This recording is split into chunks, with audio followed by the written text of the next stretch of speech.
Hello. Hello, I see you, chat.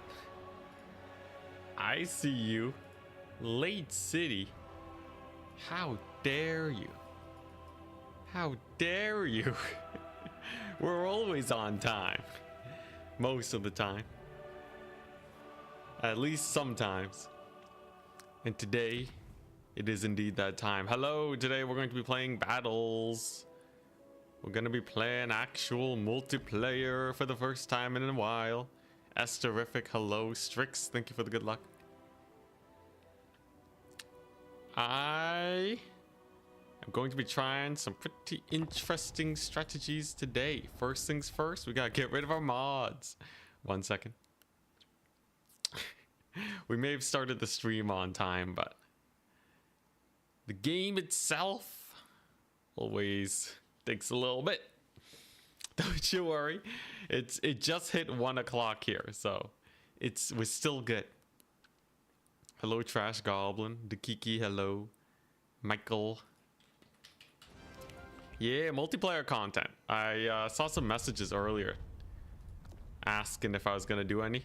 I was like, you know what? Yeah, I kind of feel like doing some multiplayer. Now, the thing that I've been having a hard time with recently is with Vampire Coast. I want to see if we can actually make crab builds. Like, I got to get a feel for them. It's definitely a blind spot on my side. The other thing that I got to tune up is my Lizardmen play, because we want to be teaching Lore Master of Sotek in a couple days. That being on Monday. We're doing a coaching stream. So we gotta help them out. Where are they at? Vampire Coast. Lock it in. This is Conquest too, by the way. Very fun. But yeah, I gotta figure out exactly. I gotta like work some good Lizardmen builds for them. I'll probably be continuing the Kalita campaign on Tuesday. We'll be continuing it. It's definitely not done quite yet. Oh god, he's playing Dwarves. He's playing Dwarves. Obviously, we gotta get the Aranessa, right? Let's see here. So Dwarves, they don't have a lot of shooty stuff for Silostra, I guess. Vangeist Revenge has 72 armor piercing damage? Dang. Yo, what if I just like Vangeist Ghosts of the Past? Do I put her on a Rotting Leviathan? It only costs a little bit, but it makes her way more shootable. So if you wanted to, you could just annihilate Silostra. I'm going to try it, though. We're going to try it, and then I'm just going to go full Crabbo, right? So, like, I think Crabbo, Depth Guard is the way to go. Sirens suck now. Sirens are just garbage. Bloated corpses? Aw, yeah.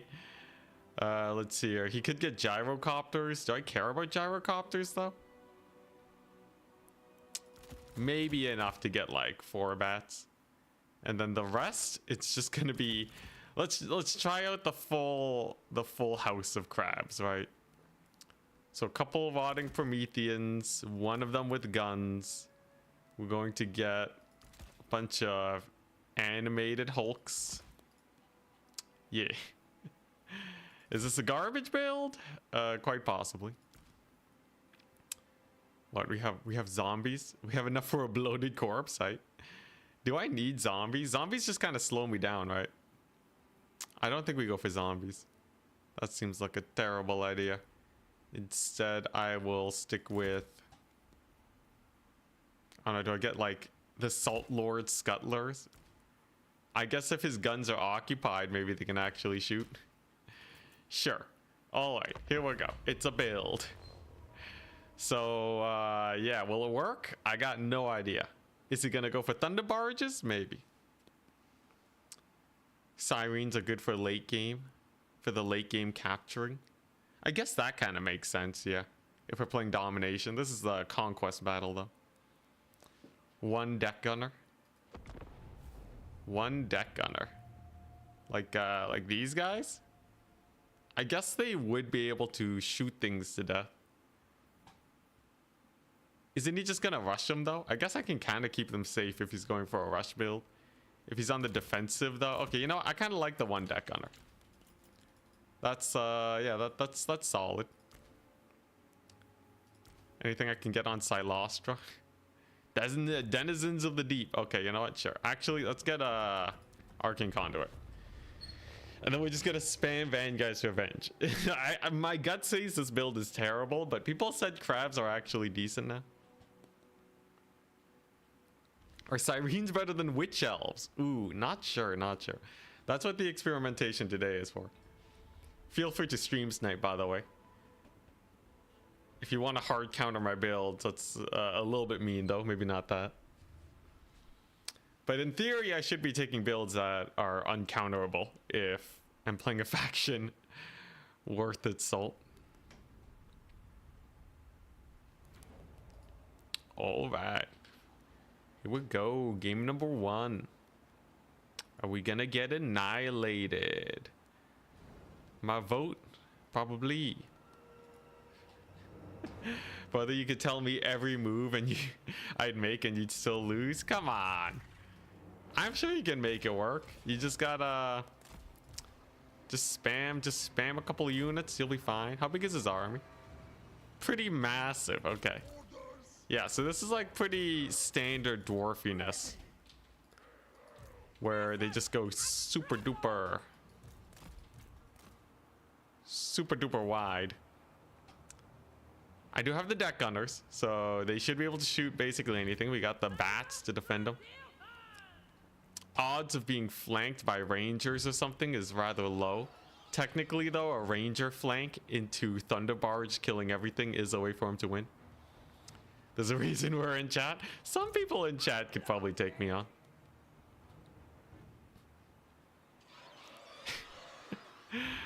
Come on, guys.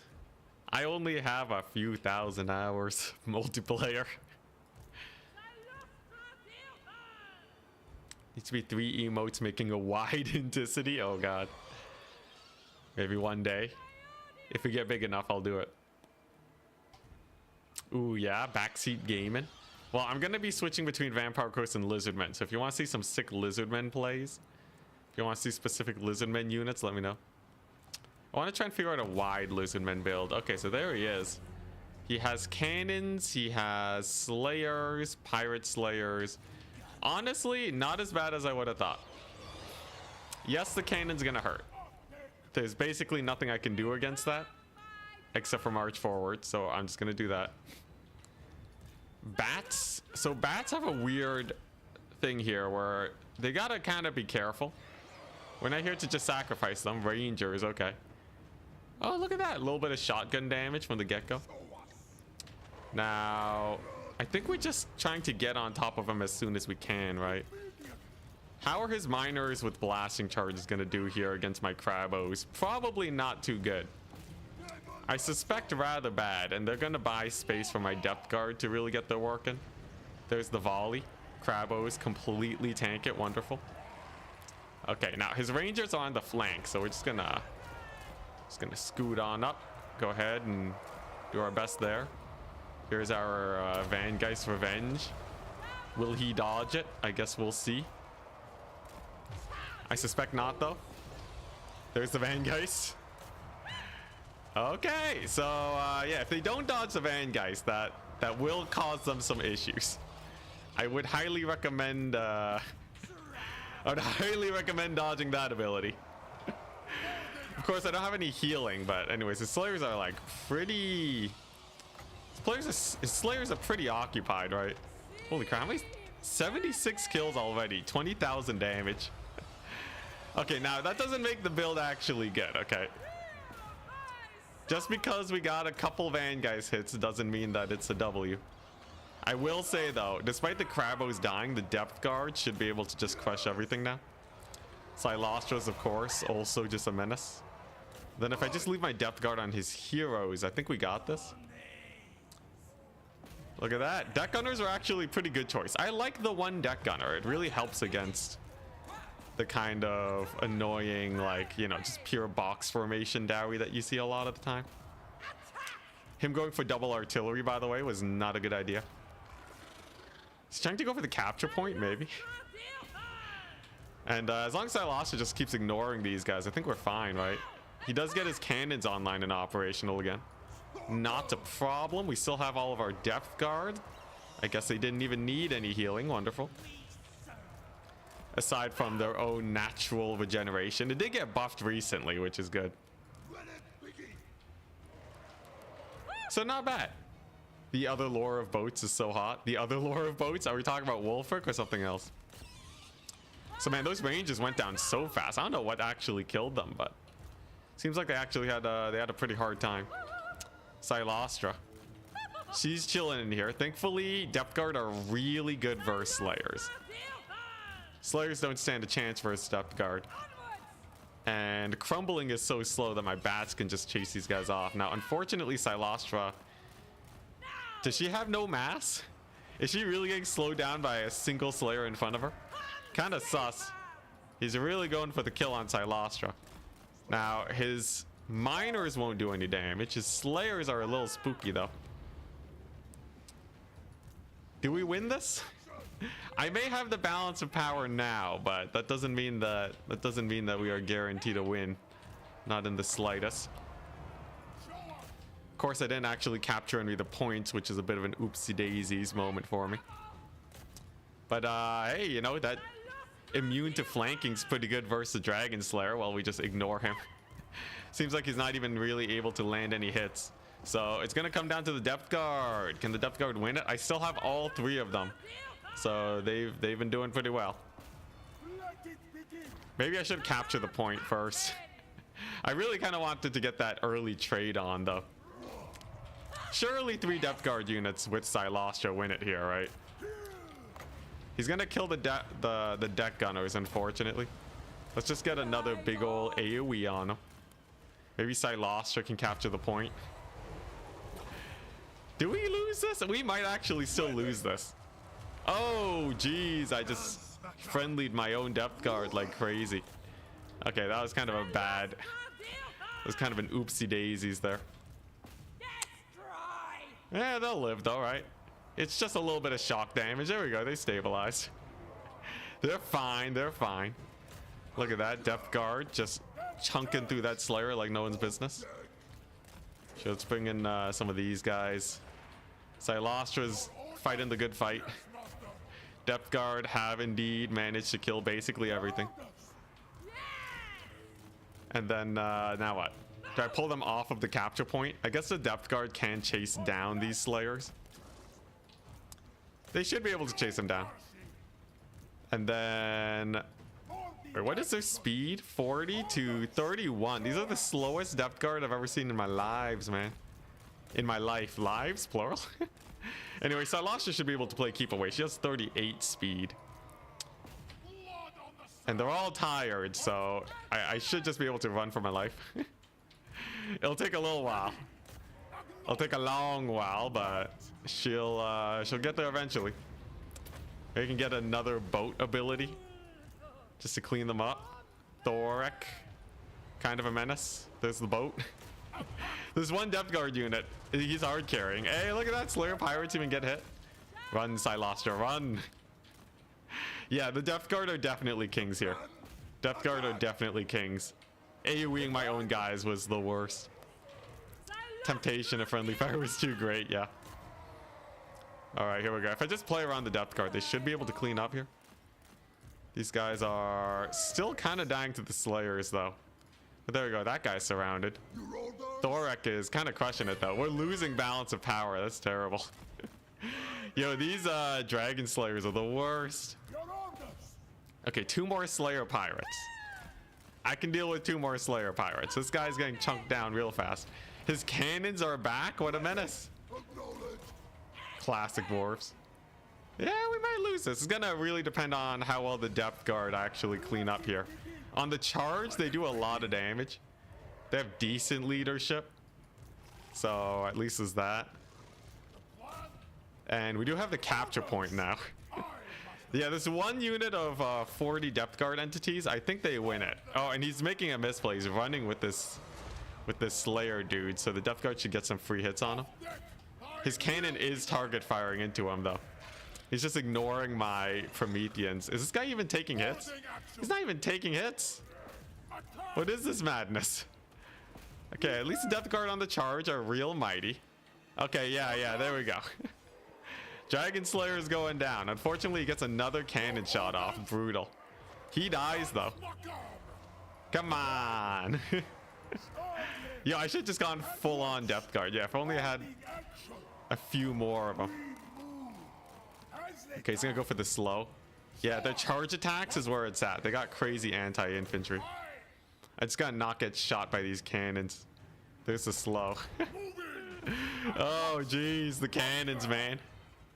The cannons are brutal. Oh my gosh, no, not the rogue rallying cannons. I knew I should have chased him off with my bats. All right, can you get a charge attack on this guy? Look, if these guys can just rally, then we're fine. Just gotta keep that leadership up, right? I'm sure it's fine. It's not like they're crumbling to death right now or anything. Yeah, that's actually real close. How do I feel about the crab build? Probably just need more depth guard. GG. You can tell there's definitely a build that I'm not very used to going for. If I didn't friendly fire my own guys, we would have won it. But hey, not bad for a really bad matchup. Yeah, I just gotta get more of these. The crabs they didn't really pay for themselves. Like, yeah, they're tanky, but I could have gone polearm depth guards instead. The bats were really good, actually. Same with the deck gunners. I feel like get rid of the crabs if we're playing versus dwarves. What's this? Toon Kings was probably why I lost. What do you mean TK? You mean Thoric? Or you mean something else? What do you mean TK? Alright, let's play Lizardmen next. Team kills. Team kills. I have never seen that term used in this game. Friendly fire is one.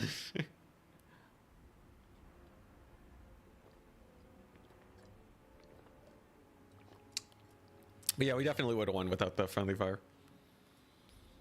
I took off like half the HP off our unit at depth guard, which were the highest performing unit.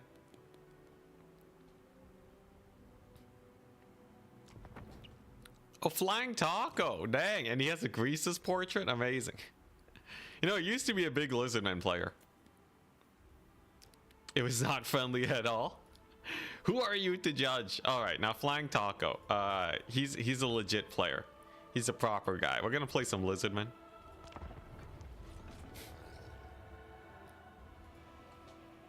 Ogres, of course. Now, what is a build that I want to go? So, I could go a mass javelin build. I could go a mass melee build. I assume he's going to take pigback riders. Salamanders do have... They do have anti-large. Can I make salamanders work versus ogres? Can I? Like salamander solar engine. The solar engines do anti-large? I guess we'll see. Then we go for like what? I need an actual mobile fighter guy, so I'm gonna take one Carnosaur. A lot of people don't like Carnosaurs nowadays, but I have faith in them. So we got the Carnosaur, we got the Life Slawn, obviously. Or I could do a Light Slawn, but I feel like Life is where it's at.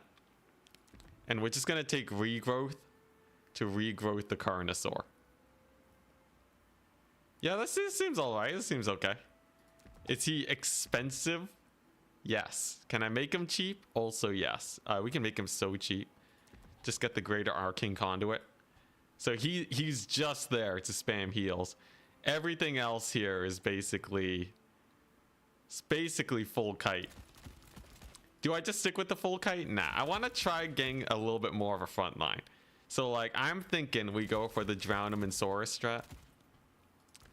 5 Saurus. 4 Salamander hunting packs. Okay, that's actually probably way too much, right? I should... Overcommitting on range is a classic big misplay. We don't want to do that. I could get Star Chamber Guardians. Does he have as Ogre something big scary? They got the Guardian ability, so that's pretty cool. They also got anti-large, but like, he's probably gonna bring an anti-infantry spell, right? What about Colossedon Hunters? This is not bad. This is, you know what? This is a build. This is definitely a build. So this is like a chunky frontline build. This is exactly what Sotek would want to run.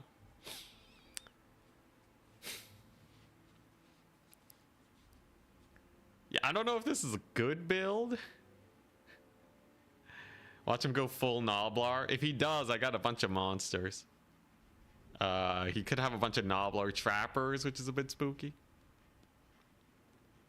Kalita campaign part 2 when? Probably on Tuesday. After we do our Lore Master multiplayer learning stream. I believe this is one of the builds of all time. This has to be good. This has to be good. Colossedon and a Carnosaur? Come on, man. You can't go wrong with this. Okay.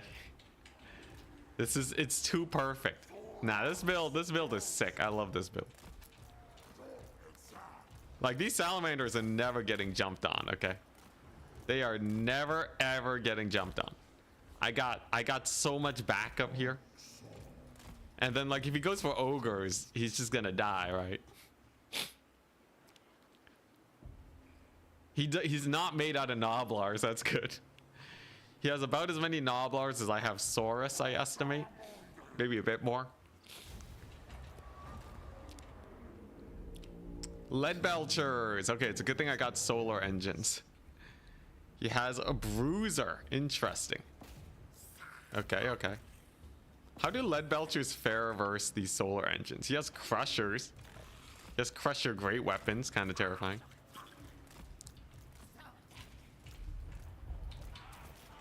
Okay, here we go.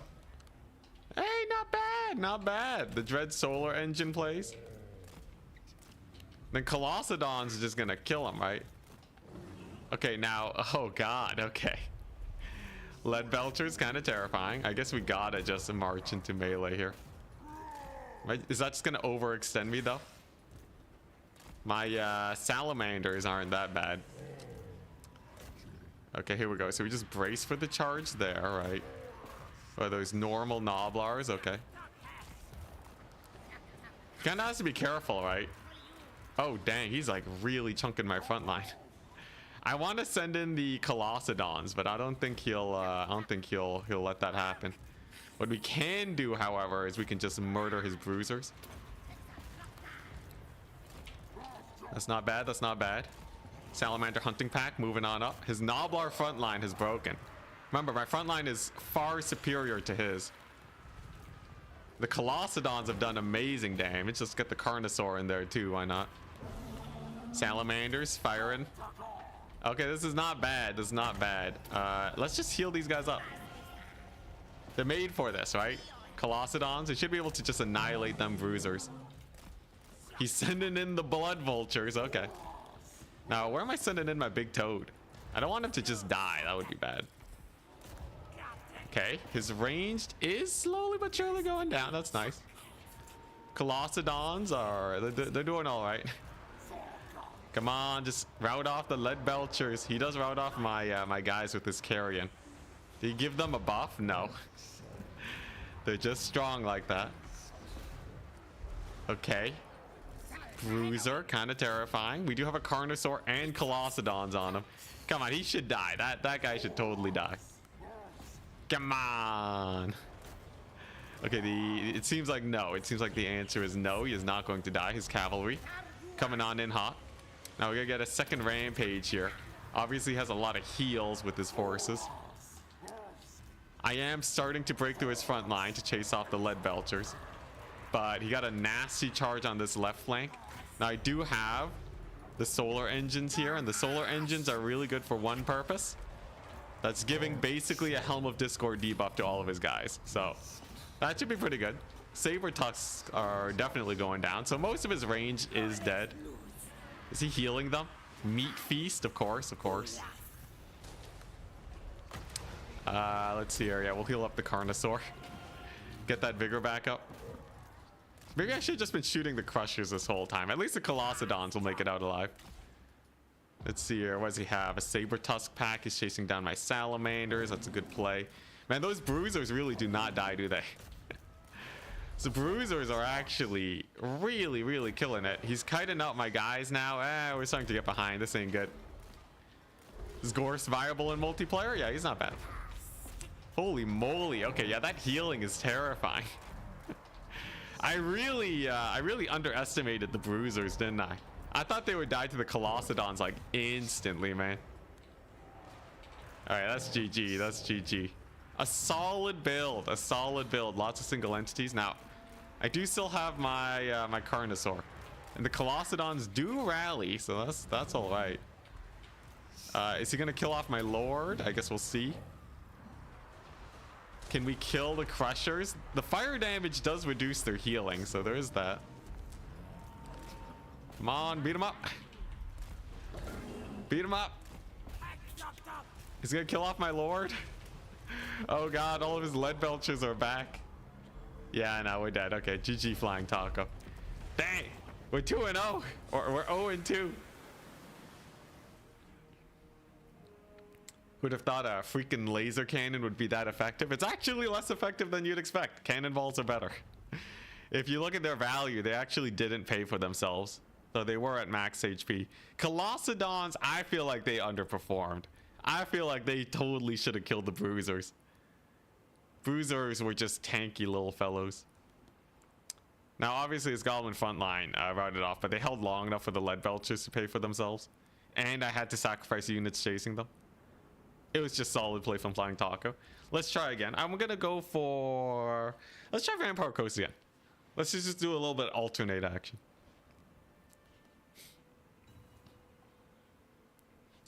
Yeah, definitely some things I would want to change there.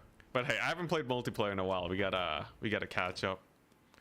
Oh, domination. Interesting. All right, here we go. Hey, Bubbas.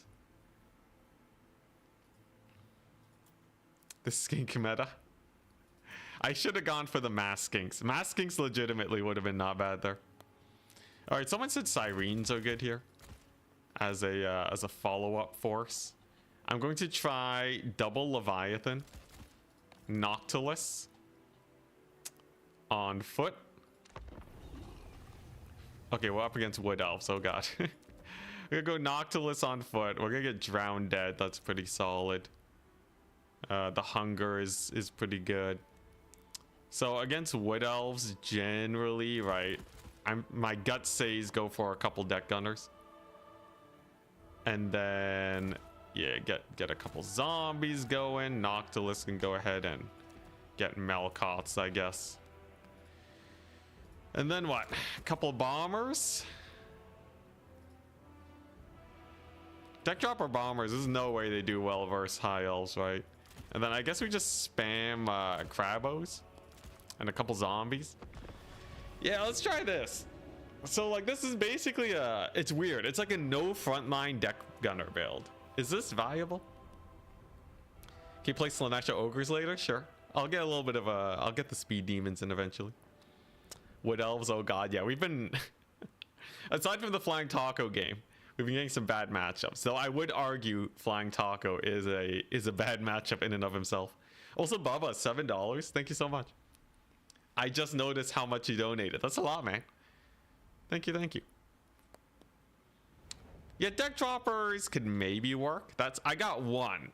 In the off chance that he goes mass melee infantry, or he has like an exposed range unit that we can chase down. The bats in reserve is because if you just throw them in to attack the cannons, you stop the cannons from shooting for a few seconds, right? But you lose about 700 gold worth of bats,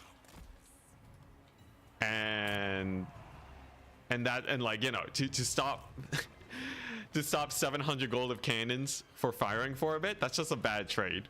You want the bats to chase off units for a while. So like what they did to the Rangers was good. Oh, he did that. He did actually go melee. And Sisters of Twilight. Now, Sisters of Twilight are not bad versus what we got here. He does have a lot of trees, that's for sure. And they do have magic attacks. Interesting. The Eternal Guard up north. I'm gonna focus on this low ground area where we're strongest. I think we'll just simply get better trades here. Deck Gunners, of course, are going to be king. And do I get Lamprey's Revenge? He actually doesn't have a lot of armor piercing damage. I have confidence that the crabs will do well here. Now, this is Twilight. They do have a ranged attack, but crabs have 120 armor. And no missile resist? They have no missile resist. Color me surprised. Now, they do have a little ranged attack that does a tiny bit of damage. Really, no missile resist. They're just there to be tanky. They are less tanky than mammoths against armor piercing. Interesting. All right, let's go ahead and get our crabos here. Thankfully, healing is percentile. And deck gunners are insane, right? Deck gunners are just good. Against this poor treekin. 1,000,000 damage being dealt. I guess I could just send a crabo onto their blade singers at the get-go.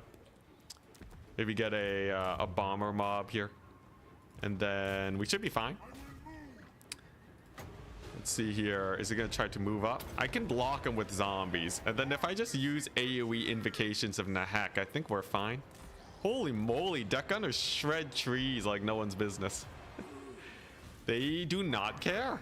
They actually just don't care about a couple trees. Yeah, Blade Singers is the worst thing he could have brought against us.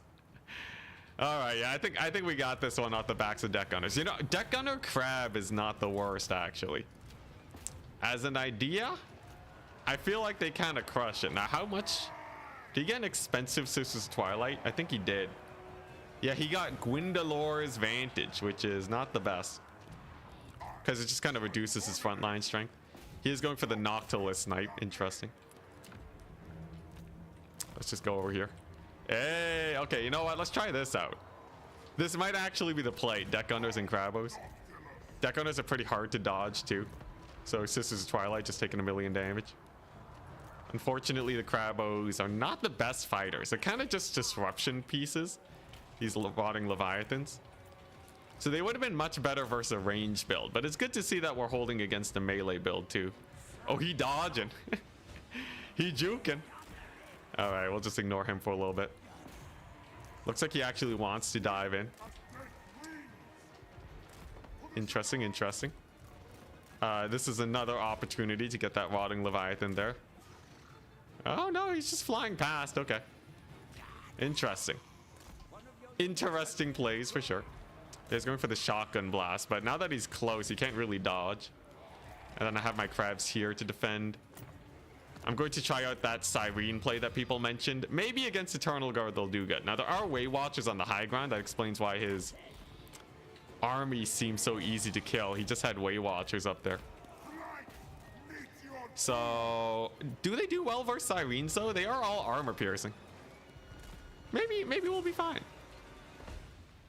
Vampire counts. Yeah, vampire counts are good. Oh, that's nasty. And the misplay letting the Sisters Twilight getting them killed. Now, we just have to capture the points, right? Okay, those are Lost Sylvan Knights. Screw that business. Yeah, this is why I don't like Sirens, right? So I feel like Sirens are kind of chumpy. It's just you know, they get in one magic damage unit and they go from okay to like, oh god. All right, well that's terrifying. I can bring in the bomber bats though now, and I can group up the crabos to heal them up. And as long as we trade out here, we're fine. I will say, being able to keep these deck gunners alive has been a blessing. That's the main advantage of Crabbies. Let's get a surround on the Sylvan Knights. Oh, Noctilus got knocked down. Rip. Get a Melkoths on them. Get a big old heal on my guys. Should be able to take the capture point. Deck Gunners should be able to punish his Way Watchers, I think. And then with the Sylvan Knights occupied, then we bring the Sirens back. Now you might think, aren't Sylvan Knights weak to Sirens because they got physical resist? And the answer is no. Because they'll just kill the Sirens on impact. But I like your gusto. I like your gusto. All right, now he's going to try and dive my deck gunners. We're gonna need to make sure he doesn't pull through here. He has brought in the flying boys now. But we have the points being captured. Of course, I can always re-get my dudes. So it's not too bad. These bombers have taken a decent amount of damage, but if we just keep his Way Watchers busy, I think we'll be fine. Just keep healing my Crabos, and then he'll eventually get worn away, I think. You know what? Let's try charging the Sylvan Knights. Let's see. I wanna see how these Sirens do. Right? This is a learning experience that we're getting here. Oh boy, these guys do a lot of damage on the charge. Actually, they have pretty decent charge bonus and armor piercing. Now, can I keep any of these guys alive? You know, let's just get another Siren unit. Why not? Okay, Way Watchers are finally about to rout. Nice. Yo, my crabs take forever to fight. Can I just say that? Also, where's his caster, man? Shouldn't he have a spellcaster somewhere? Did he pull a me, or are they just hiding in the trees somewhere? I guess we'll see. Siren's got to avoid the treekin. This treekin are deadly, and we'll definitely kill them. I will say Melkots was a good idea. Accidental sick play there on my part. Can I heal the deck gunner, maybe? If it keeps them alive, it's totally worth. That's 700 winds of magic for a heal on them. The Sirens have successfully chased off the Way Watchers. Wonderful. He has more treekin, not a problem. Eternal Guard getting murdered. Okay, you know what? This is not bad. Yeah, I kind of like the Noctilus crab combo. Being able to heal up the crabs feels good. Why take Sirens? Well, I'm experimenting. I'm trying to figure out if they're worth taking or not. Unfortunately, they're basically the only frontline unit I can take right now. We have killed off the majority of his forces, though. But can they do anything versus treekin? Probably not. I think the deck gunners are the solution versus treekin here. We got his capture point, so he basically has nothing left. This should be a victory. Hey, look at that! They kill Eternal Guard. That's pretty hype. They reduce their melee attack to 18, so they actually don't hit anything.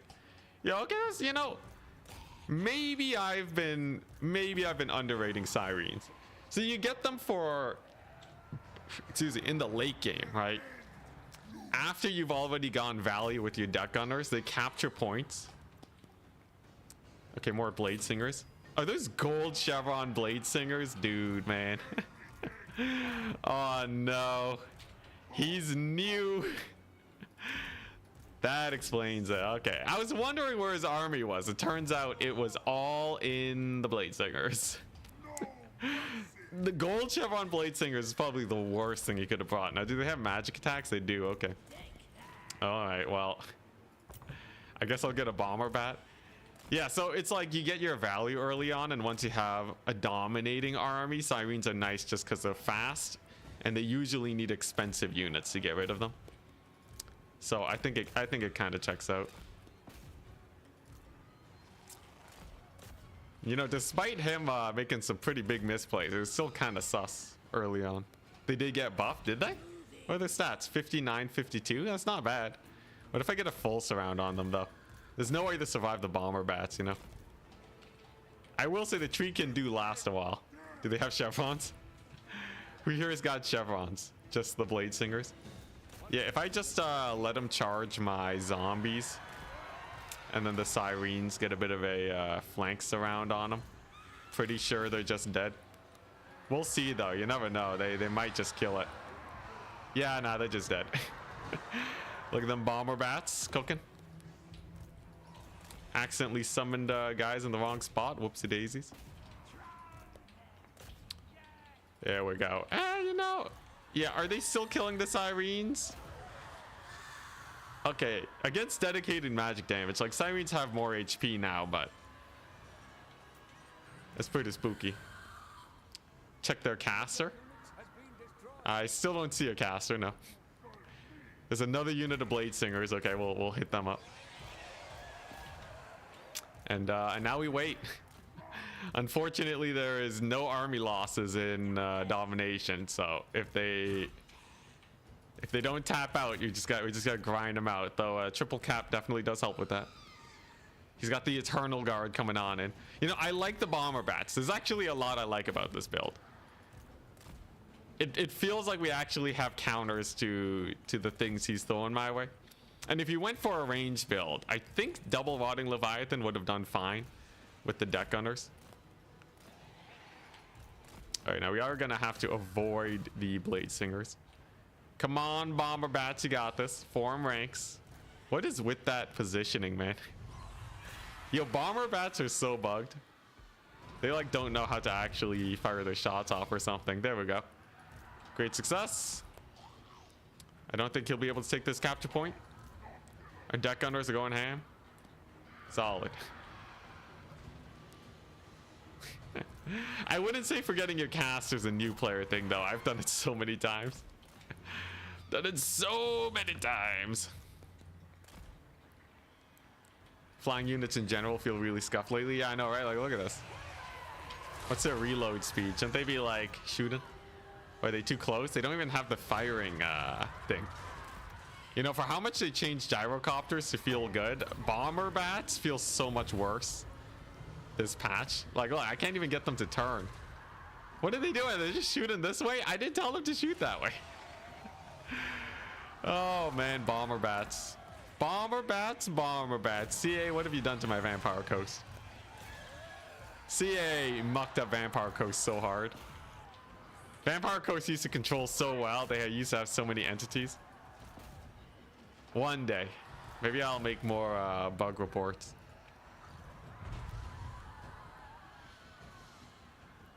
You know what? Maybe I'll make one right now.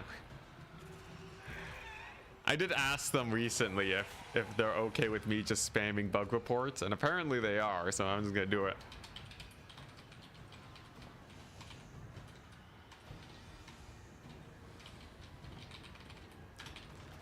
I'll do that while we wait for this battle to finish.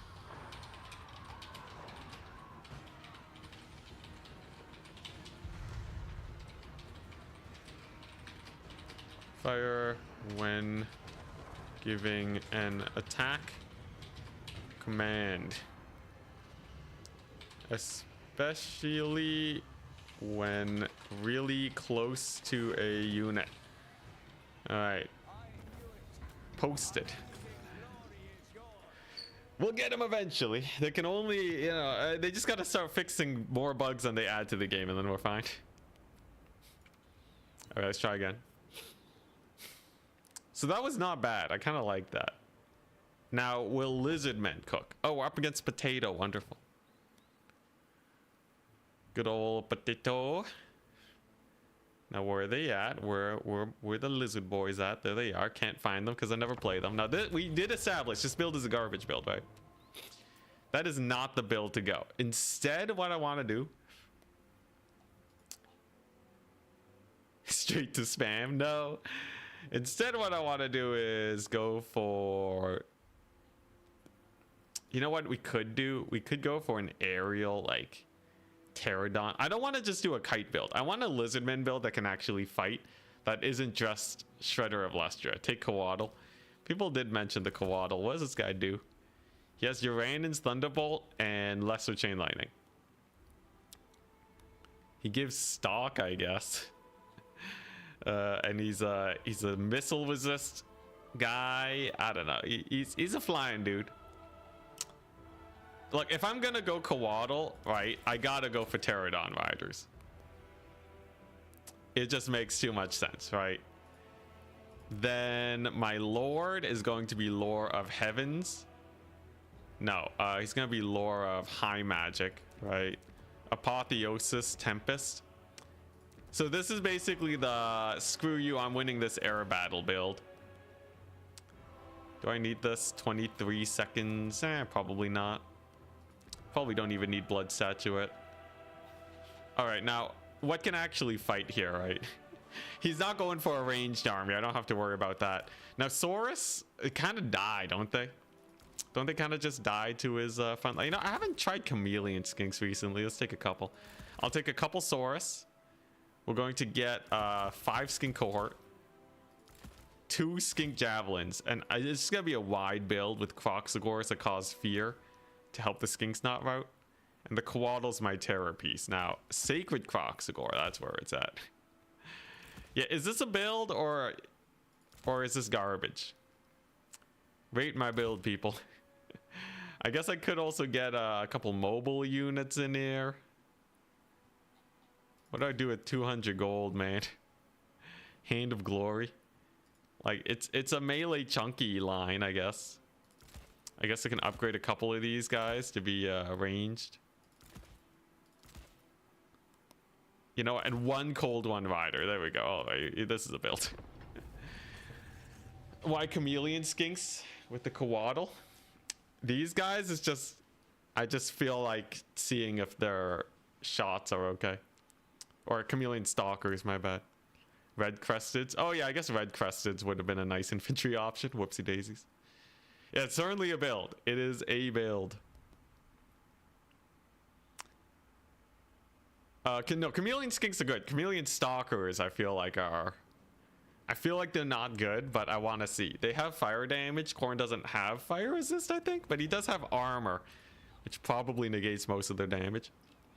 What I want to try, though, is basically I have a build where the ground is going to live a long time and grind up against them, while my flyers just flank them, get air supremacy, and then we're good. So, like, these stalkers here, they're gonna capture that point right away. We have our skirmishing corps with our stealthy boy, right? So now they're invisible, I think. And then Kroxigors deal with his long armor. So, like, if he has guys that grind for a long time, Kroxigors are not bad. They're not bad because they also give, you know, they got the buffs here. Give my skinks fear. And they do more damage. And if he has an artillery piece, that's going to be annoying. Then I can focus fire it with my ranged. We win every air battle, right? In range of tempesting. Yeah, this should be good. You're lagging, rip. Here we go. All right, there's a timer on the point. It's fine. How long's the timer, though? A minute? All right, let's see what we got here. So he went heavy on the artillery piece. Okay.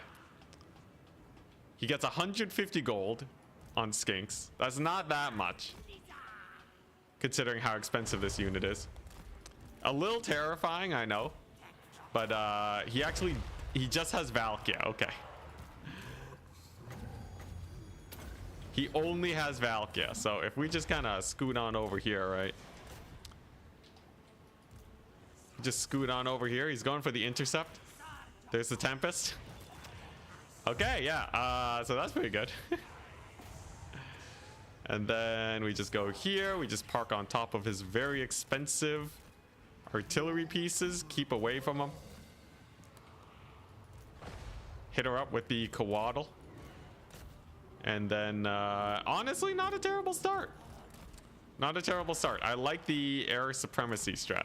Now, he didn't use her shield or anything. She does have an ability that makes her invulnerable for a little bit. That was not used. His artillery piece is going down rather quickly, so that's solid. Yeah, do I just sit and fight her now? Do these chameleon stalkers kill her? Oh, the dodges. Okay, that's pretty hype. Good on him, good on him. His artillery has to run, though. Okay, now what are these guys? Marauders? It's just a bunch of marauders, so in theory, Kroxigors dominate there. Minotaurs are going to be kept occupied, right? You keep them occupied with the skinks, and then if the cavalry is going to have to engage, and that's when I countercharge him. He does have one Minotaur here. That's not a big deal. And then Valkia, we just hit her again, right? Does this hit? Is it only if they're flying? Or is it just if they have flying? If they're a flying unit, they suffer from tornadoes. So in theory, if I just Tempest her again, this should kill her. Did she proc her invulnerability yet? The answer is no. She's taken massive damage. Okay. Dang, Valkia was not the anti-air option he needed, was it? You know, this is not a bad build. This is not a bad build. Get that leadership up. Get a little bit of an AoE. We've terror-routed his marauders. Wonderful. His artillery piece has gone down. Yeah, the air dominance is not bad. It's actually not bad. Look at those skinks holding the line. They got no fear against the minotaurs. And then we just kill Valkia. Really surprised he did not. Maybe he used it earlier. I'm not entirely sure when he used his buff, but there we go. This is very expensive Hellforged artillery going down. You know, this is not a bad build. Now, how well did my Chameleon Stalkers do? Not that much value. Not that much value. They put up a good fight, though. And then I guess we're just bomb dropping. You know, I think this is almost cooks. This almost cooks. I'll have to workshop it a little bit more, but I kind of like it. Okay, yeah. So I should just be able to chase off all the Minos now. There's one Minotaur run off. He has a skull cannon in here, but air dominance means we can just focus fire all of his dudes. Oh, Valkia. Oh my gosh, you poor lady. She's about to get another big tempest on her face. Yeah, let's just end her existence. Greatest apologies. Yo, the Tempest Lord is so good here, man. Yeah, I think I like the Tempest into air dominance. Did she proc her thing? No, she's just tanking it, man. She's just tanking it. Oh, man. Oh, my goodness. All right, so she's basically dead now. It is just the Slaughter Guard that I got to deal with, but we have 1,000,000 kite units. Pretty sure we can just play keep away and cycle charge with my cavalry. Maybe we just snipe Valkia. I am running out of ammunition. There is that to consider. So we'll have to be wary. I do have another Uranins, I guess. But yeah, I don't want to get slaughter guarded, you know. That doesn't sound very fun. I do have cavalry though. This Chameleon Stalkers, how much value did they get? Not a lot. Not in the slightest, actually. Like barely any value. Oh, there we go. Okay, so she finally uses her invulnerability. He's going for the Lord Snipe. Here we go. Now, how long does it last? 4 more seconds. Beautiful. So if I just normal cast this, I'm pretty sure she just dies. Because it runs out. It's actually one of the shortest abilities in the game. See, I really don't like abilities that take a while. Oh, but she kills my lord. She does kill him. Will that be enough to turn the tide of battle? Maybe. He does still have that skull cannon. Now, we can chase her off. Okay. What are we going to do? So he has the Slaughter Guard, right? Valkia's gone. Where do I use my ammunition is the big question. Coatl can definitely fight Minotaurs of Khorne. You know, it's actually a little closer than you would expect. You know, YOLO cast on the Slaughter Guard. Is he gonna dodge? Is he paying attention, or is he looking at Valkia? Oh, he gets the dodge barely, but still takes a nasty hit. All right, well, it's time to kill a skull cannon extremely slowly, ain't it? I have a lot of time though before the end of the battle. We got a lot of time here. Minotaurs are dead. I think a cycle charging on the Coatl wins this. A little bit closer than we've expected. Oh, I do still have the cavalry. Never mind. It's over. There's no way he wins this. He can capture the point. I have ages to cycle charge him, man.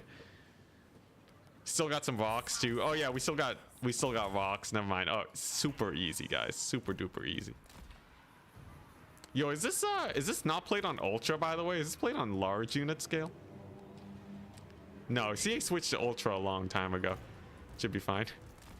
How much value? You know, yeah, they did pay for themselves eventually. Oh, what, you get a lag out of the game now, man? Is he pulling the cord? Come on, man. Okay, no, maybe it's just a normal lag spike. There we go. So he shouldn't get any of his charge resist from that. Valkia's gone at the perfect time for a potential army Lawson. Okay, here we go. And then we just charge him in the back. And then he should hit army losses after the Slaughter Guard are down. Holy crap, the Slaughter Guard do so much damage though. Yeah, so it's, I think what? charge reflection means if the unit is charging, it doesn't matter if you're bracing, it's still gonna do double damage. They almost kill my pterodons just from that. My goodness. Come on, man, just take the L. Just take the L. Pterodons also have 0 HP. That too, yeah. Come on, it's over, man. You have one skull cannon. You have one skull cannon, man. Yeah, I think they implemented army losses in Conquest a while ago. At least I think I saw it happen a couple times. Yeah, look at that. Oh, he's getting a bunch of terror outs. There is that. Skull cannon does cause terror. No, it causes fear. Never mind. Do Slaughter Guard cause terror? No. Interesting. Coatl, apparently just the slowest unit in the game. This thing has 68 speed as a flyer. Oh my goodness. All right, come on, get him. Get him, Coatl, you got this. And he withdraws. Wonderful, we did it. Easy peasy. This is not a terrible build. I don't think I had a lot versus Slaughter Guard. I did like the javelins. And his artillery pieces just got shut down. It's not bad. It's not bad. I don't think he could have gone a lot of flyers to defend either. So I think as a Lizardman, I should lean into the pterodons. Oh, see you later, Trash Goblin. Later. Didn't see your message. Okay, so Vampire Ghost. Hey, Nambark, thank you for the memberships. Actually, let's play, it's Glade of the Everqueen. Okay, on Glade of the Everqueen, it's a little bit of a hilly map. I'm gonna do that request earlier. We're gonna go ahead and play some Slaanesh just for the fun of it. Slaanesh is nice. It's Warriors of Chaos, wonderful. So here's the play, right? Get a lead, bring in the chariots, kill his infantry. Who am I going to take as my main fighter? It's Warriors of Chaos. I could go for a Nakari. We did play a Nakari campaign recently, so I kind of want to try this. So Nakari is one of those lords where if you really stack him up, he can become a terror. Pavane of Slaanesh for the rampage. Yeah, like think about it, guys. Hey, Maztat. Nice. Congratulations on your membership. Enjoy the emotes. Yeah, so Nakari, double damage, acquiescence, and rampage. Do I get the hysterical frenzy to double down with the melee attack? Probably not. Charge bonus is enough. Then we get the soul siphon, AoE mortis engine if they're routing. Healing. Hey, Shogunek, thank you very much for the prime sub. We got the willing prey. And then I just need to go wide, right?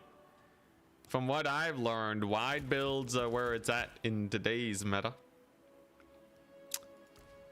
Now, do I go wide and fast or wide and slow?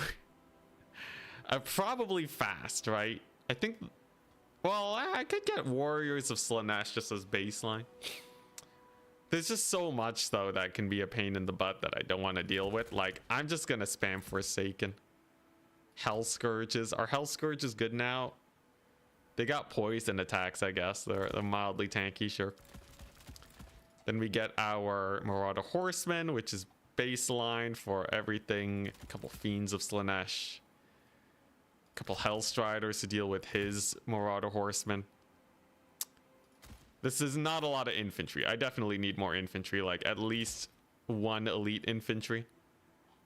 Yeah, this is all right. It's a build. Is it an amazing build? God, no, probably not. Mass leadership debuff, maybe, but probably not this one. Heroes for Total War Warhammer multiplayer. Thank you so much, man. It helps a lot, and it does genuinely encourage me to do more multiplayer stuff. I do want to get into tournaments eventually, but yeah, we'll see. Because like I can only play so much campaign back to back to back, right? Ooh, look at that. So sunny. All right, so the play, we have a bunch of fast guys. They're not here to actually win any fights against infantry. They're here to stop cavalry being a pain in the butt. Cavalry have a really hard time winning fights when infantry is involved. So when I get a cavalry duel going with my Hellstriders, this much infantry means he's not really going to be able to take a straight up fight. And that means my Hellstriders get super advantaged. And then we win. Fiends of Slaanesh are the same. If he brings in the lead infantry, I win the cavalry fight. And then use Secret Chariots to mop up his infantry. If he goes for a blob build, we got the Marauder Horsemen. So I basically got tools for most things. He has Marauder Horseman himself, so this is why we have the infantry start. And he has a Soul of Damnation. Okay. So here's the thing about these guys, right? They're not going to do that much damage to devoted Marauders that are shielded. They also have physical resist, even though it is small. And I also got Purveying of Slaanesh. So this is 14 Winds of Magic to basically say, hey, I don't want you to have Marauders anymore. Should be good. Should be pretty good. His infantry line's not too scary. He brought Village, interesting. And he has Hellstriders of Slaanesh. All right. We both brought Hellstriders. Very fun. I just got to debate him into moving up here. Now, Hellstrider's going to die to Forsaken, so I'm not worried about that. He does go for the early capture point get. And it seems like he is respecting the Nakari. Good on him. Nakari is terrifying. Now, do I get Marauder Horseman? I think I just want to win the cavalry fight. Oh, did he go for the quad Hellstrider? I think he did. I believe he did. All right, now they reworked Rampage, right? This should just insta Rampage them. There we go. All right, sick. So they're dead. They're just absolutely dead. There's no way those Marauders are gonna get anything done. That's solid. That's a good one, right? And he's gonna go for the AoE, so I pull back my guys. Okay, nice. Nakari has his aura of screw your face. Just loads of damage on them. And he's going to try and bring in his Hellstriders here. Now, his Hellstriders are not too scary. I got my Hellstriders. Of course, Nakari is a menace. I got a pretty solid charge on his guys. Okay, okay. Forsaken are actually chunking it. I will say, Forsaken of Slaanesh, not bad. Okay, and then we get a fight with infantry support. Wonderful. Wonderful, wonderful, wonderful. Yeah, his Hellstriders are super dead. They're kind of glass cannons. Okay, next up, what are we doing? I want to snipe Village. I really want to snipe that Village, man. So let's just line up for a charge against him. Give him a debuff. Increase my damage. Decrease his melee defense. Increase my vigor. Bring in the infantry to support Nakari. And then he should get hella sniped. You can see how the infantry support's just really crushing it here. This is the one time buff spells are really good. If you can stack them up hard enough. Yeah, Village got annihilated. Okay. All right. Decent melee combat in my butt. Yeah, Village stood no chance. Couple doggos here, not a big issue. Holy crap, he got annihilated. Village just got deleted off the face of the planet in like 2 seconds. Nakari's a menace. Nakari's a menace. You gotta be real careful around him. Of course, most of this guy's money is wasted on this Soul of Damnation. It has barely paid for itself at all throughout this battle. That's probably something I would change about his build. But I will say, I do like the mass infantry. Mass infantry worked out really well. Can't believe how fast he died. Yeah. And Nakari's nomming his soul right now. 20 seconds of healing on Nakari. The AoE damage on routing units is perfect against these easily routable chaos units. And now it's just cleanup, right? Everyone's gonna route and Nakari's just gonna Mortis Engine them into oblivion. Like these chaos warriors, they're gone. Let's get our cavalry to chase them down. There's like nothing left, right? Narcissism. Easy Marauder Horseman catch. So a little bit of outmaneuvering, but also not a terrible build. Like, in terms of a big fight, my opponent brought a lot of tools to help him out. How are these guys still moving? They should not still be moving. What happened to cannot move, man? Anyways, there we go, GG. Yeah, he brought like the Marauder Horsemen, but like they just do. Oh, they were Marauder Horse Masters. Oh, the poor guys. Yeah, there's no way you can deal with that much rampage spam and this much infantry. If he brought a wider line and maybe some starting cavalry, perhaps. Still would have been hard to get past my infantry, though. Yep, got that narcissism destruction. I'm gonna get one more cup of water, 1 second.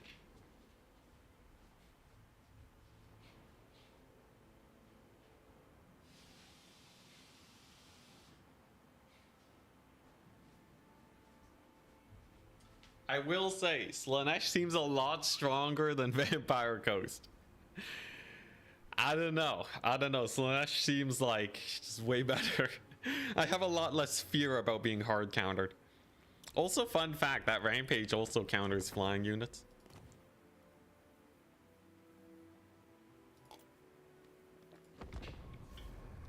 Alright, Vampire Coast again. For chat, how do you make money as Harkon in the campaign? Raiding economy, son. Just fight a bunch of good fights. If you're not at war and taking a million fights, what are you doing? Raiding economy is enough to pay off for almost an entire army. You'd be surprised. Although I'm sure chat has other answers. Okay, pretty good default build on the Noctilus. So it's against High Elves, right? Last I saw, deck gunners were king. I really like the triple deck gunner start here. Unfortunately, it leads to a weird situation where what am I supposed to do with the rest of my money? Yes, Melkots. Okay, I think this is a good starting build with Coast. If he brings in cavalry, right? I got the Sirens. Triple Siren should do. I like the one deck dropper bomber. A Rotting Promethean for cavalry is great. The ROR is really expensive. I think I need to start with that to make value out of it. And then, like, you know, and then we just get a million zombies. Now, do I take animated hulks? I don't think I do. I will take a couple dogs, though. And, like, a bomber, in case he has hella lots of infantry. Maybe one deck gunner. Reserve deck gunner.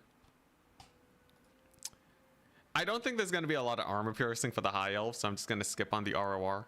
I know they're really good, though, but... Yeah, is this a build? Is this a build?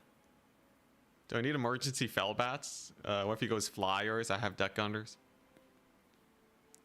Normal Rotting Prometheans. This is okay. It's very... This feels okay. I feel like I'm missing something, though. If he goes mass archers, like double Rotting Leviathan deck gunners in theory beats mass archers, because you can't just walk towards me, right? What, one carronade? The singular carronade? Nah, that doesn't feel right. I feel like I need a Crabbo. Man, they made Lamprey's Revenge more expensive. You know, I will take the Lamprey's Revenge. 2 Sirens, 3 Crabbos. So I start by summoning in the crabs at the start. And then we bring in the big guns. Bloated corpses are a must-have. I'm still waiting for CA to buff them. I've requested many a time that they get buffed. Unfortunately, CA hates my guts. Okay, no, but yep, I don't know. Bloated corpses are they're kind of sad. 425. Just make them cost 100 gold, man.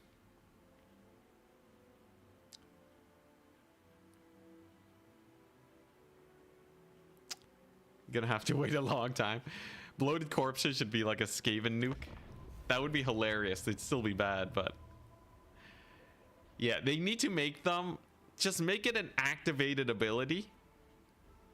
and forced to happen when they drop below 25% HP. That already makes them way better. Because the thing is, like, they don't even kill units anymore. In Warhammer 2, at least, if you nailed a hit with them, they would kill units. In Warhammer 3, nope. Set everyone to low HP. Man, when they're sending cavalry onto your bloated corpses and winning in the trade, you know it's bad. At least, just they could up their damage so that they at least one-shot units. That would also be pretty nice.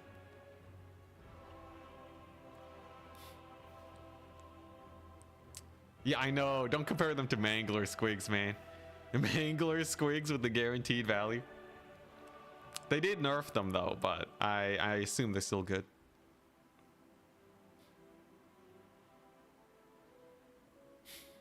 All right, here we go. It's a game versus the High Elves. Gonna go for the low ground approach again. You do not want to spread yourself thin as Vampire Coast. That's just a recipe for disaster. Because they get to choose which side of your army they fight. So they can always get good trades.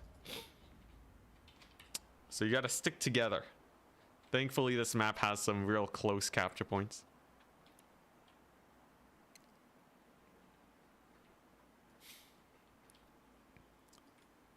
Yeah, I'll make it as soon as CA buffs bloated corpses. I'll try to make them work. If you guys want me to bring bloated corpses, petition them to buff bloated corpses in any way possible. All I need is one buff. One buff. That's all, that's it. A singular buff. And we're fine. Anyways, early stage of the battle is just get value with deck droppers.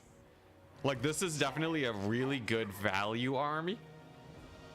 I don't think there's anything he can do to charge me and win up in trading. Maybe if he spams bolt throwers, then it would be a little bit awkward.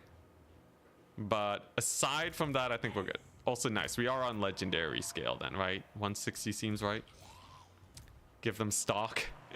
Giving them stock would be not bad, but probably not like the best of the best. You play the Chaos Dwarfs in multiplayer? Not really. I have seen some interesting builds from them, but most people stray away from them because their actual good units are so expensive.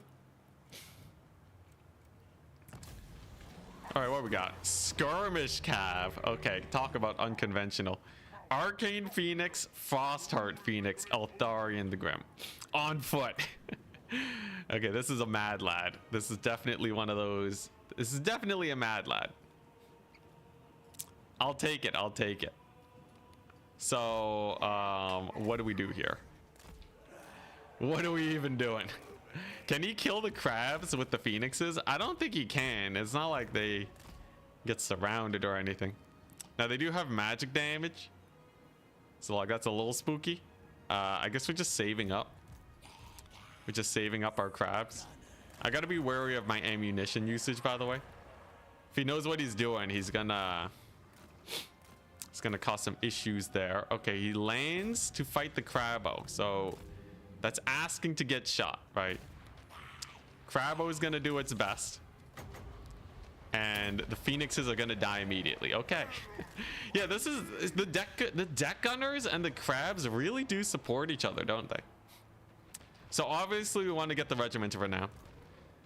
Phoenix is half dead now, so that was a solid trade. Now, had he decided to dive in on top of me, that would have been a different issue. We have our Crabbos up now, so the reserve crabs kind of come in to defend our deck droppers. It's kind of a nice combo. And how do the Rotting Leviathans do versus spears is the question. Do they cook? Looks like a Turin build. I guess that's a good sign. Holy crap, man. The deck droppers do so much damage. They do so much damage, they don't care at all. Rotting Leviathans do not care about spears either. They don't got no armor piercing. Here come the Arcane Phoenixes. So just gonna ignore them real quick. Yeah, he's trying to make a big play here. He's trying to hit my deck gunners, but single entity flyers a little sus. A little sus. So I'm going to make sure they don't stay there by getting a zombie summon up. We're going to get our second dog, or a second unit, and then we should be fine. That's a lot of damage. That's a lot of damage. They're taking heat. Now, do the crabs kill Eltharion? Do they have anti-infantry? They do. Okay, so they might be able to kill Eltharion.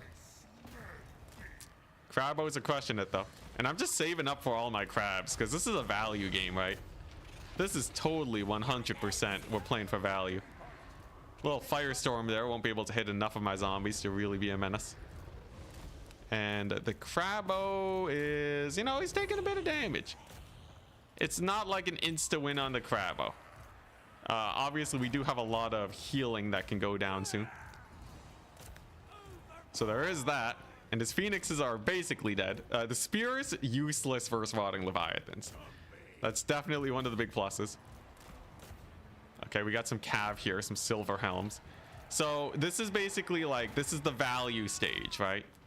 Where he's trying to kill my deck gunners, but he's taking massive damage doing so. After this phase, we use sirens to take back all the points. We managed to secure 1 point with the rotting leviathan.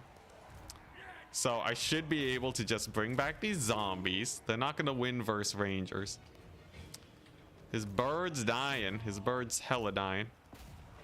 Eltharion getting his little missile barrage going. Let's see where are these silver helms. Okay, yeah, they're just dead. Yeah, if I just use the rotting leviathans to get value here, I think we're good. Did he kill one? No, he's over here. Okay. Then we get one more Crabo, and then it's just a siren game. It's just a game where we use sirens to win the game. They should be able to annihilate here. Okay, silver helm, screw you guys. I'm just gonna finish them off with a little bit of that action. Get a summon going. Definitely the hardest part about this is keeping my guys defended. Silver helms, there we go. Get pushed back. Somehow, some way, his phoenix has managed to live, though at very low HP. But the crab summons have done well, and so far he's not too ahead on the capture point. Now, does Eltharion cook here? Probably not when he's this surrounded. There we go. So he loses a unit of cavalry for 1 unit of deck gunners. That's a bad trade. Silver helms are way too expensive, and the deck gunners already paid for themselves by just shooting. Right, so that's not going to work out too well for him. And now I bring in the late game sirens. I like the late game sirens. It's actually not bad. There's a little bit of a heal. He didn't even kill the deck gunners, man. Yo, that's kind of hype. So the crabs just hold. The crabs just hold and value trade sirens for the cleanup. I keep saying it, but like I did not expect it to go this well. Okay, a little bit of an AoE. That's fine. How's Eltharion doing? He's fighting Noctilus, that's for sure. All right, what's left though? What's left? Do I just kill him with dogs? I think I just kill him with dogs, right? Dogs should be able to do fine. He does have a War Alliance of Trace coming on in. Okay. Here we go. Doggos. Doggos versus Silver Helms. Who does it better?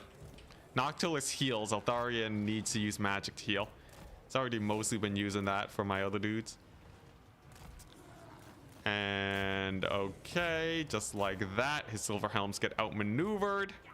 So there's a few too many targets for him to manage. Rotting Leviathan has killed the Rangers, and keeping the zombies safe seems to have worked well for me. Now Noctilus is alone. His cavalry get a little bit more damage in. We lose a zombie unit. It's a little sus because, like, yes, he does. He brought Illyrian Reaver archers, okay? It's gonna be sus. It's gonna be sus with the Reaver archers being used here. I'm not gonna waste my summon when he can just retreat. I will say though, sirens actually do cook against cavalry. There's the War Lions. Okay, here we go. This is where I'm gonna use the zombie summon to stall for my boys. Another dog unit. There we go. And then the dogs countercharge the War Lions because they just got disrupted. Beautiful. Absolutely beautiful. Yeah, this build kind of gives me a little bit of room to maneuver. Those deck hunters are pretty good. Yeah, they're really nice. It forces him to try and deal with them, right? Like, if he doesn't jump them, they're just gonna get infinity value. So it's not bad. It's not bad. Now they also heal up. Oh wait, no, they don't heal up that well because percentile healing now. I also missed the heal on them. Just bad. It's just a bad play on my part. But yeah, the deck owner is like, and I could just re-recruit them. They're not that expensive. You know, let's just get another deck under unit, right? What's he gonna do, right? Send his cavalry in? They're already dead. His cavalry take a while to come back too. I think one Rotting Leviathan on each point to deal with these guys should do. Eltharian's routed off. Nice. Oh, he's got the lions over here. All right. I guess I'll just keep the doggos around. Yeah, so it's basically deck gunners and deck gunner support with the Rotting Leviathans holding the fort, and Sirens for a bit of a late game. For a late game victory condition. And then I don't know, this feels like Vampire Coast is actually good almost, you know? It's kind of crazy, but kind of feels like they're actually doing well here. He leaves. Dang, yo, that's kind of hype. It's kind of hype. Look at that value, 1,100. And they debated his cavalry. So not only did they pay for themselves in spades, his cavalry had to YOLO to their deaths just to get rid of them. That is the definition of a good unit, of a good range unit. Rotting Leviathans just chilling with the point caps. They got some hard counters. Vampire Coast. Oh yeah, 100%. Oh, he forgot about a Dragon Prince. Oh wait, no, it was in his reserves. Okay. Yeah, the birds obviously were not the option here. He should have gone for more range units. The crab build is wild. Yeah, this is not bad. I think going pure crab is a bad idea, but crab supplemented by deck gunners is, I think that's the way. I think that's what you got to do. What changed? Oh, yeah. You know what happened to Vampire Coast from Warhammer 2 to Warhammer 3? They got nerfed on every single front. They got nerfed on every single front. Not only did Sirens get nerfed, handgunners got nerfed. Crabs got a tiny buff, but they were bad too. They were bad at the start. And the range units have a hard time shooting. Everything got more expensive. And they added in a bunch of factions, or they buffed a lot of factions that were good versus Coast. Wood Elves got more tools. High Elves got cheaper units. Empire got a whole smorgasbord of stuff. And all of those factors combined kind of made Vampire Coast from S tier down to B tier at best now, I think. It was brutal. Now, Dark Elves. Dark Elves are spicy. I kind of want to try the same build again. Let's actually workshop a couple builds and get some stuff that's actually good first before we change things up. So I want to... Oh, it's Skyrat. Interesting. Does he watch Human Boy? So Pterodon Riders are good. Solar Engines used to be good here in this matchup. But I do want to try out like the Coatl. This is my anti-air squad. Air dominance is mine. Supremacy is here.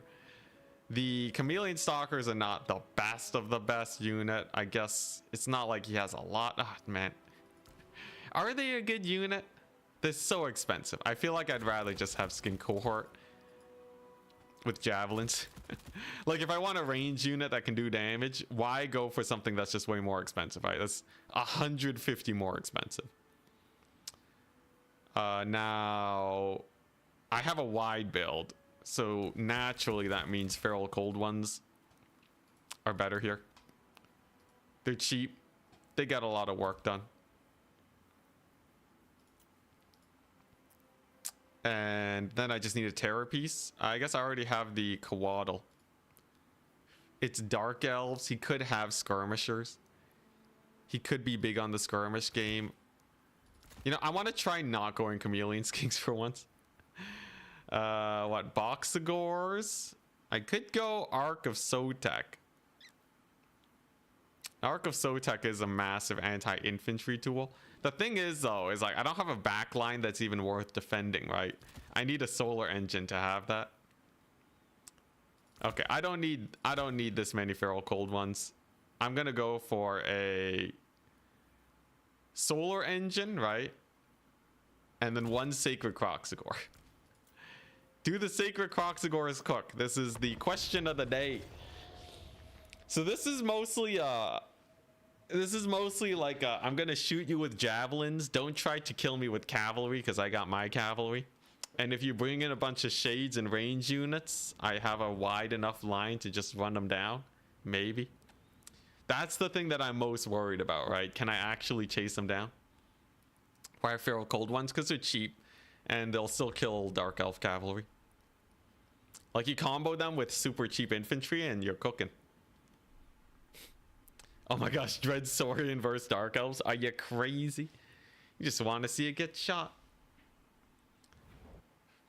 Yeah, feral cold ones are not bad. It's basically just there to trade cavalry. Now, actually diving as range units is the hardest part. Dark shards are easier because I have so many of these bomb dropper guys. They're good. They're very good.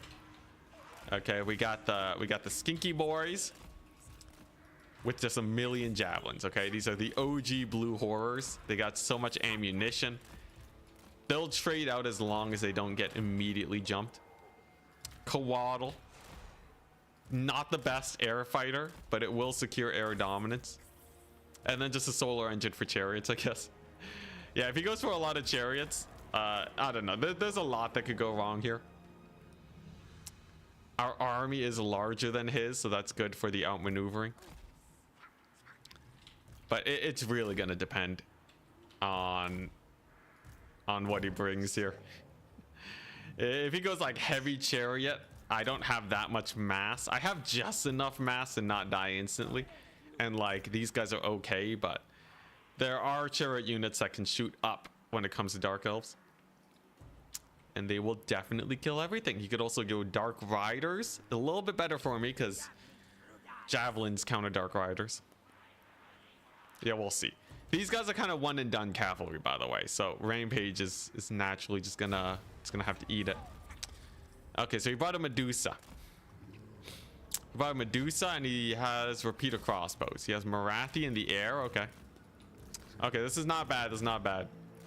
So I can shoot his Medusa to start. That's already a pretty solid pick. Marathi is gonna get massacred here. There we go. Pretty good damage on her from the get-go. And there's getting too close to an AoE spell. Yeah, I feel like Lore Master of Sotek would like this. I feel like he would like this. This just feels good, you know? It's just a feel-good situation. So here's the Cold One Knights, right? This is why we have our feral Cold Ones. So we just countercharge here. Pull back with the Skinks and get them surrounded. Boxagores are crazy good. Oh, nice. He pulls back from them. Okay. Let's see here. His Medusa shouldn't get that good line of sight in the forest. Nice. And you see that? The Skinks just stood their ground. They didn't care. All right. So now it's the Dark Riders. Marathi's at half HP. I stole that one from a multiplayer tournament. All right. So, yeah, she's taking massive damage. And now it's time to bomb drop his range units.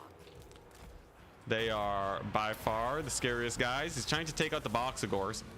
Man, my Skinks just annihilated, didn't they? Oh man, oh that's an AoE and a half. Oh, you don't wanna take that, do you? And now he has to run and not shoot or get bomb dropped. It's your choice, man. He chooses death. Oh, that's a nasty bomb drop. That's a nasty bomb drop indeed. I'm gonna have another one of those AoEs soon. He does get a breach in my lines. That's fine. Doesn't matter, right? It's not like I have range units to defend. It's over. Yeah, solar engine. It was shooting the forest for a lot, but it did get a lot of value. That was just disgusting, right? That was just disgusting victory. His Medusa got no value. His cavalry got no value. It was just the perfect storm. That was fast. Yeah. If you get an overcast Tempest on Marathi, it's just over. And the air dominance just won it from there, right? Air dominance is so good with the Lizardmen. All right, Lore Master of Sotek. This is the build. The perfect Tempest, you mean? Yeah, I really missed opportunity. Hot Medusa action. Yeah, we just missed out on her. She got nothing done. That was just a disgusting victory. This is definitely one of those Sotek builds. I'm saving this for Lore Master of Sotek. Maybe one more Lizardmen game, right? And then actually, you know, maybe not a Lizardmen game. Why don't we go Khorne? It's been a while, right? I haven't actually. Khorne's so one note though. You just get good melee engagements. It's nothing to learn there, you know. Slaanesh just destroys the enemy lord. It happened to me in a tournament, so I know it's good. Also, Nambark, thank you very much for the Swiss francs, my dude.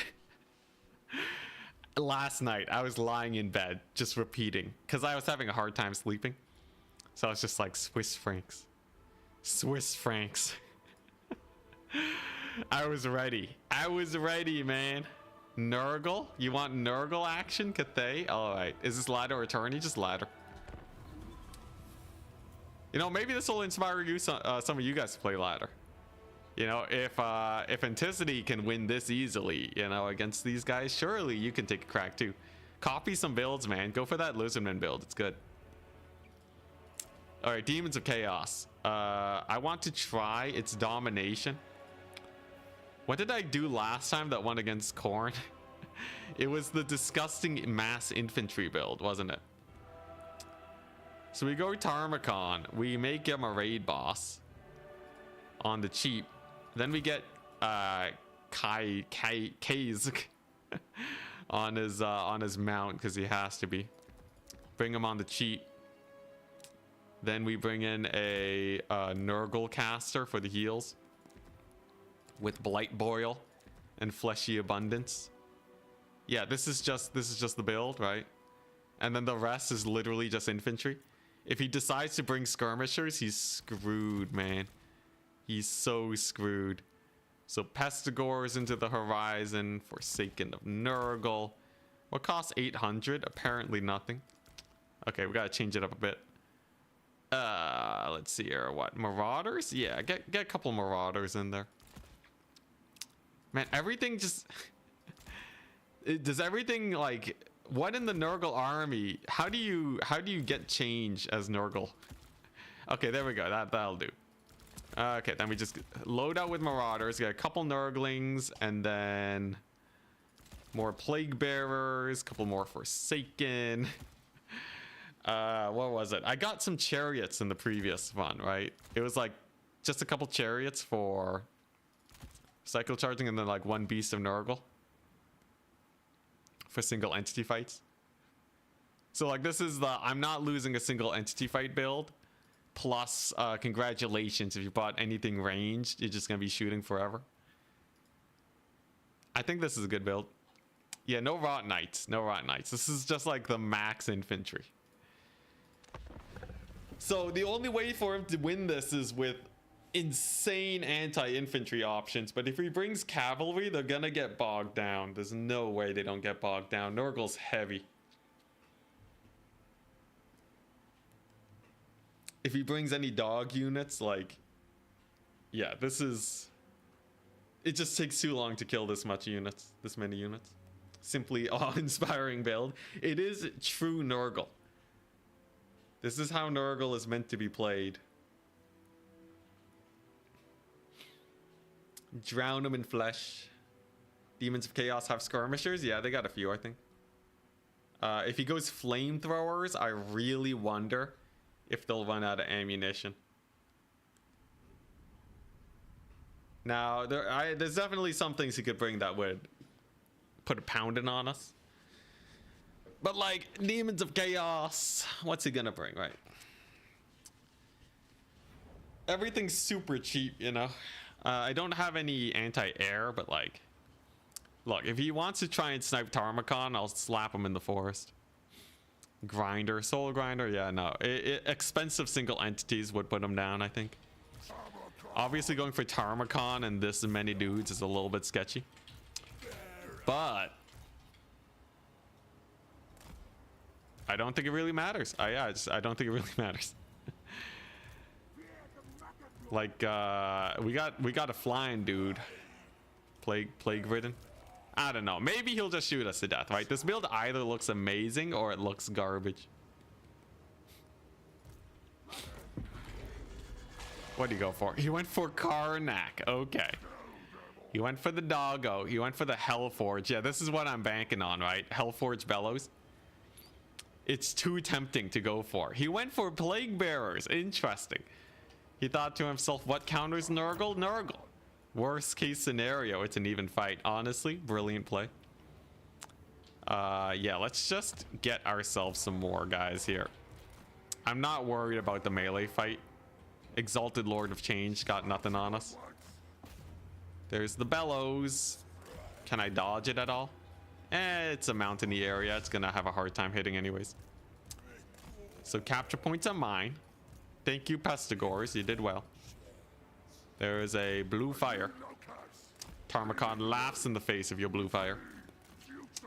All right, now what are we doing, right? So he's wasting most of his magic on my lords. That means chariots are going to be much better. I want to triple cap him because this is not an army that exactly trades up most of the time. But will we die faster going for this capture point? Maybe. It only increases my capture rate by 50%. That's not the best. Like, this is all about ending the game in a relatively fast manner. I think he's trying to skirmish me, so we want to try and capture him, right? Let's go ahead and bring in the chariots now. It's not like he has much to defend. He went for the, what is this? Angels of Decay Death Heads. Okay, you mad lad.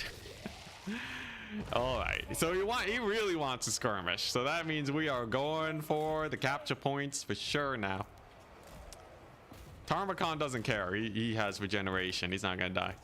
He sends in his Lord of Change. Okay, also not a big issue. Yeah, I think we just keep spamming Marauders, right? Like, yes, he has some sniping tools, but can he snipe everything? No, he's not, right? It's just no deal. Absolutely no deal.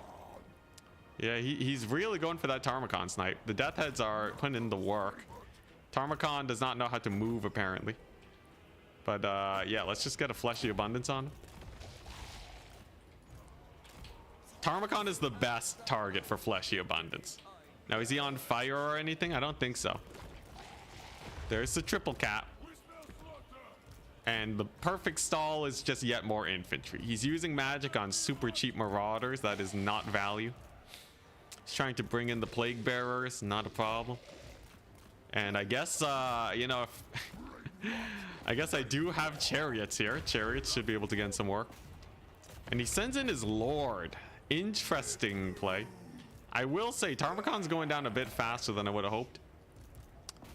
Lord of Change is poisoned, however. Tarmakon, live. He does have a thing that makes him unkillable for a bit. We'll be making use of that. Did it already proc? Not yet, I think. Okay, so let's go for the Lord of Change snipe. How are my chariots doing? Decent. Come on, Tarmakon, live. You know, actually pretty decent Lord sniping going on here. Tarmakon's passive is triggered. Okay, he's trying to kill off my hero here. Come on, just heal him up. Come on, heal him. Tarmakon should be fine. Yeah, there we go. Tarmakon the indestructible. Yeah, he thought he was dead. He thought he was dead. Oh, Tarmakon doesn't die, man. Tarmakon don't care about your magic. All right, 6. So that's pretty solid. That's pretty solid. Unfortunately, his plague guys are a little bit spooky. Tarmakon will die eventually, but we're gonna burn the rest of his ammunition first. This guy, also a pain in the butt because he regenerates. His Lord is just, yeah, his Lord's also taking damage. Let's not forget. Oh, he takes off though? What about? Now, can we win without Tarmogon is the question. I think we can. Unfortunately, there's no more disbanding of your Lords. That's no longer an option. He's summoning in a lot of cavalry, which do not fare well against my mobility. Tarmogon, run for your life. Oh, and he dies. Now, leadership's still high generally everywhere. So I don't think we have to worry much. I can save up to resummon Tarmogon if I really wanted to. If leadership looks like it's going to be an issue. I don't think it will be though. And he is triple capped. He is most definitely triple capped. Oh no, not anymore. He's only double capped now. All right, all right. He's going for my guy here. He's going for my boy. Do I have to worry? Do I resummon Tarmogon? I think I resummoned Tarmogon actually. He's kind of just a massive beat stick guy that just refuses to die. And that should be able to help carry out the rest of the battle. Chariots with the big save. How expensive is he going to be though? And will my infantry be able to hold? And will I lose my caster? Let's cast a spell here. Might be able to save him. Okay, his cavalry's going down. Trading wise, we're doing okay. Not the best in the world. Come on, caster. You can rally. It's Tarmogon being dead that's really hurting him. Yeah, he goes down. All right. Let's take a look at the situation though, right? He has a bunch of cavalry. I have my hero still. He's out of ammunition on that. Okay. It's gonna be interesting. I will say the Tarmogon snipe did better than I thought it would have. It was faster than I would have hoped for. I obviously still have a whack load of marauders, but without the leadership, they're starting to rout. Thankfully, they do rally. I might be able to get a second wave win on him. A double cap is enough for him to do well here. Speedy boy is gonna need to dodge his spell. Come on, you got this. Oh, and he gets hit. Come on. Okay, I do have the chariots here. Chariots can kill his blues. Death heads are going for the kill. Now, do I summon Tarmogon? I think I do. I think we do want our lord back. Oh, he's going for it. Yep. And it appears indeed he does get in there. But what does he have? What does he have here? He has cavalry. He has a chariot guy. He has not that much in the way of infantry. I might be able to get something done here with the infantry power. If I manage to steal this point off of him, we have Tarmogon, who can secure this bottom point pretty easily, I think. His chariot here is a little bit annoying, though. He might actually steal all points, but a back point steal looks like it's in the realms of reason. And then, yeah, I just gotta spam Nurglings here, right? I just gotta get Nurglings and Tarmogon wins this.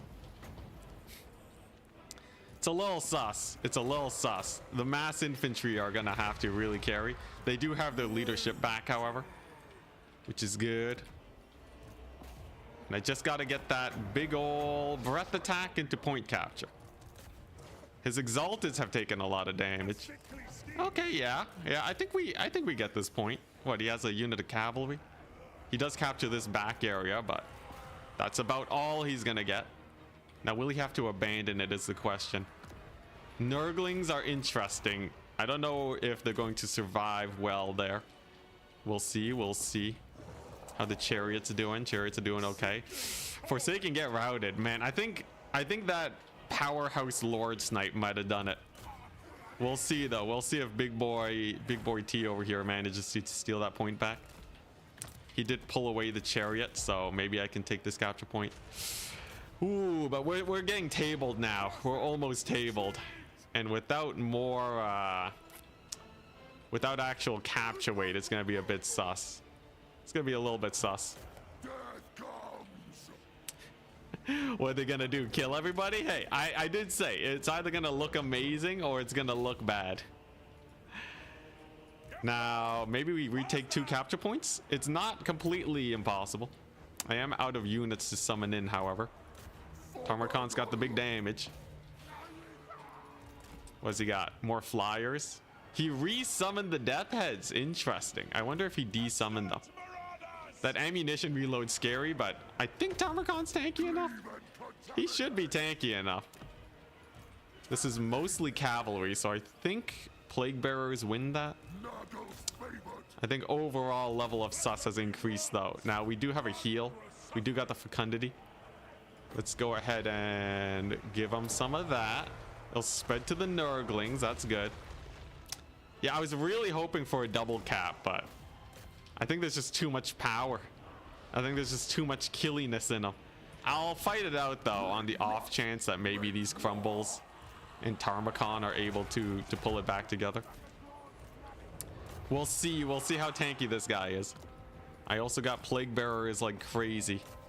Just has a couple Plague Toads here. Maybe I can make a misplay and he'll go over here. Tarmogon, you got this. He's a big boy. He also resets his abilities, so his unkillable thing should have reset too. Okay, death heads aren't doing too much damage. That's good. Big surround, big surround. Will I take the point though? The answer is yes. We do get our capture point back. Fortunately, he does not overextend. Ripperinos. All right, Plague Bearers, it's on you. It's on you. A double cap will still do it for us. Tarmogon is surviving. Does he have enough magic? He does have the blues here. And he goes in for the charge. Okay, is that gonna kill his lord though? Doesn't Tarmogon have a direct damage ability? No, he's just cycle charging. Okay. Yeah, that's a little unfortunate. I think he's won it. I think big boy here dying early was the pain and suffering. Maybe I should have just kept him safe in the forest.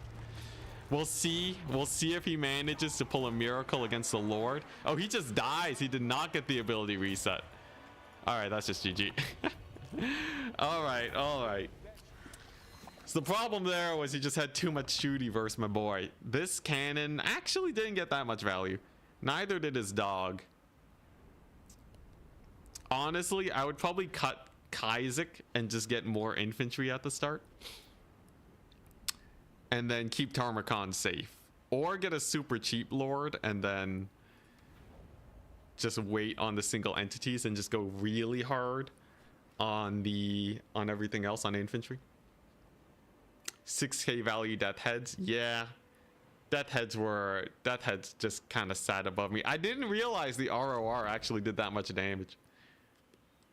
All right, another thing I wanted to try was Chaos Dwarves. So I saw there was a crazy build with them. GG. I saw there was a crazy build where basically they just go for... They go like double Dreadquake and they just go melee with them. Call me crazy, but hear me out, okay? So you get a Sorcerer Prophet of Fire. You put him on a Bale Taurus, and he's just here to fight, okay? He has healing when there's spell casting. And he can also make units super weak to fire damage. Now, obviously, he's going to be hella expensive, right? But if I just win the single entity fight, it's not bad. It's not bad. So, like, yeah, I get the Fireball. I'm not getting Flaming Sword because they already do fire damage. Yeah, honestly, Fireball and Cascading Fire Cloak is enough. Muskets. I forget what was in the rest of the build. So, like, it was a great... Like, this was your single entity stack, right? Let's see here. And it's just the most disgusting thing ever. It's super powerful. We are up against Cathay though, so I need something that can kill artillery or dive it. I guess I also could play on the high ground and then just shoot him with the Dreadquake. I kind of like that idea. Yeah, the rest of the army wasn't slaves. It was actually super elite. Yeah, it was like Infernal Guard Fireglaves. Trust me, this build is crazy, but it works. It cooks. Okay, so just a couple goblins for the capture weight. Actually, greenskin laborers are better because at least they have armor piercing damage. Man, they're cheap though, I will say. And then yeah, it's just Fireglaves. I think that was it. It was just a bunch of Fireglaves. Do I go for the Iron Sworn? They got the blasting charges. It was like a really elite build. Oh yeah, Bull Centaurs. So I go for the anti-large Bull Centaurs. And then like a blunderbuss to kill off large targets, and then some wolf riders. Like this is as elite as it gets. Chad Gobbo is needed. It's finally choo-choo time. Yeah, it's we'll see. Hopefully it cooks harder than the Nurgle melee stack. Brutal. The Nurgle melee stack almost works, okay? We just walked into a bunch of Lord Snipey action. I think I can workshop that build.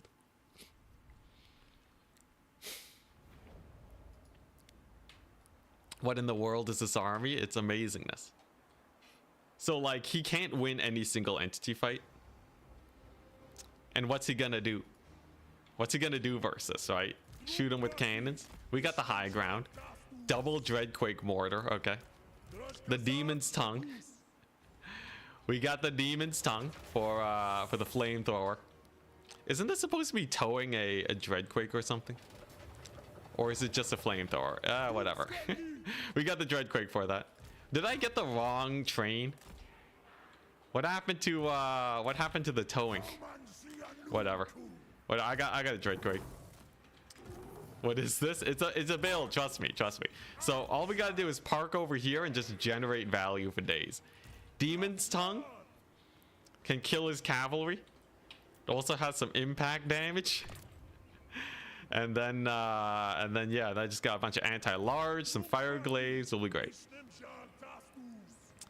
Local streamer exposes fake train lover. Yeah, I think I got the wrong train. I'm supposed to get the ROR Dreadquake, not the Demon's Tongue. All right, here we go. So we're just gonna take the high ground. He went for a normal infantry build. New place, absolute new place. If I just get more fire glaives, there's no way he takes his high ground. Fire glaives are so good, man. And we got debuffs. Reduced armor, fire damage. This actually isn't that good with fire glaives, is it?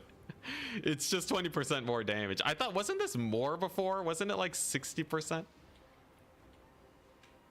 All right, we might be taking a couple nerf units. It's fine though. Here's the thing, right? He's got no artillery. We're gonna have bull centaurs in a second. He'll be great. This might have too many good single entities though. Like, so we might have gone for a rule break. I might just need to get rid of this and just get the ROR Dreadquake Mortar or the Great Taurus. It's fine though. It's fine. It's mostly just workshopping here to figure out what's good. He went for a Jet Lion. Interesting.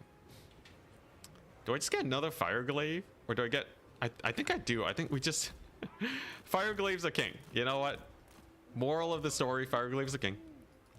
So we're going to have to get really close with this Dreadquake Mortar for it to get value as he have. He has a Missile Mirror. What a Chad.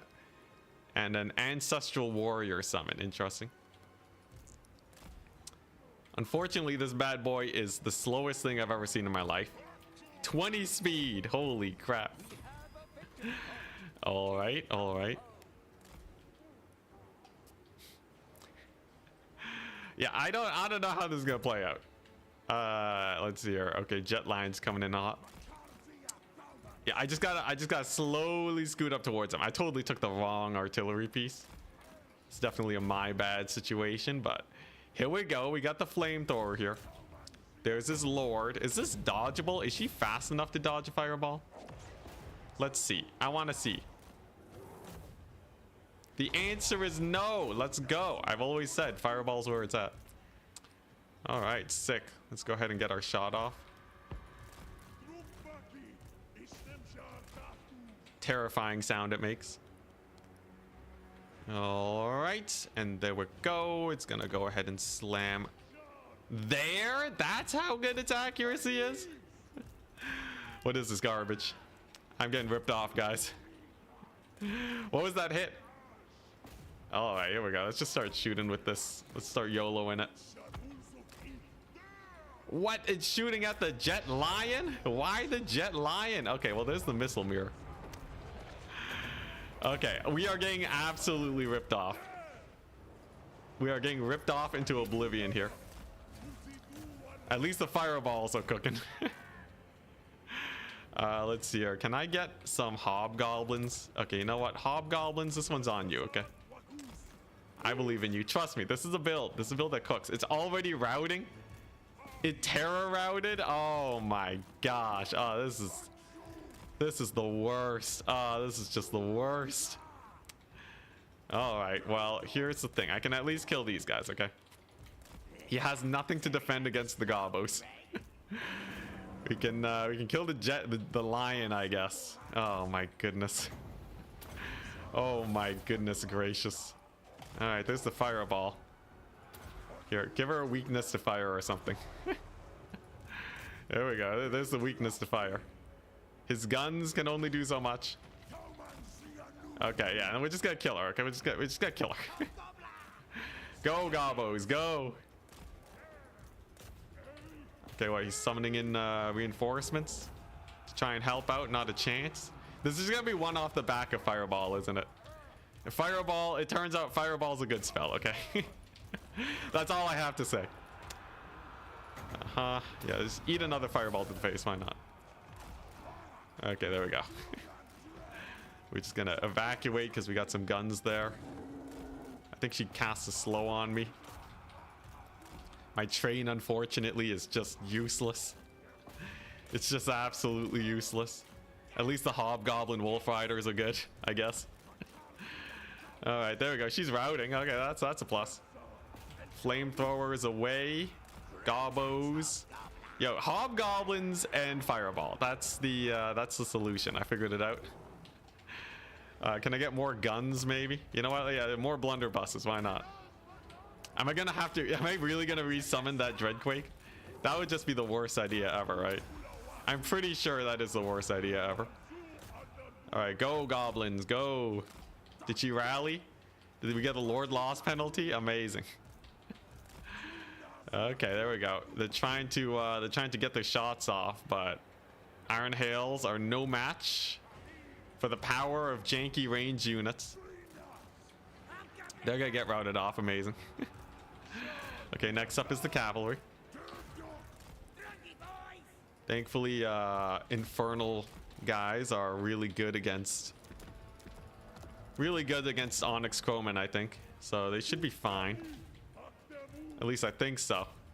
Come on, you guys are elite, right? They're pretty elite. They should be able to win that. How's my lord doing? He's getting shot by archers. This is a disaster. This is a disaster. What do I got? A million orc laborers? I guess they should be able to recapture the point. What is he summoning now? Some cavalry? Okay. These guys are good versus cavalry. I don't know about Onyx Crowman, but cavalry they can do. Let's see here. Yeah, there we go. Trains choo-chooing. Okay, that's solid.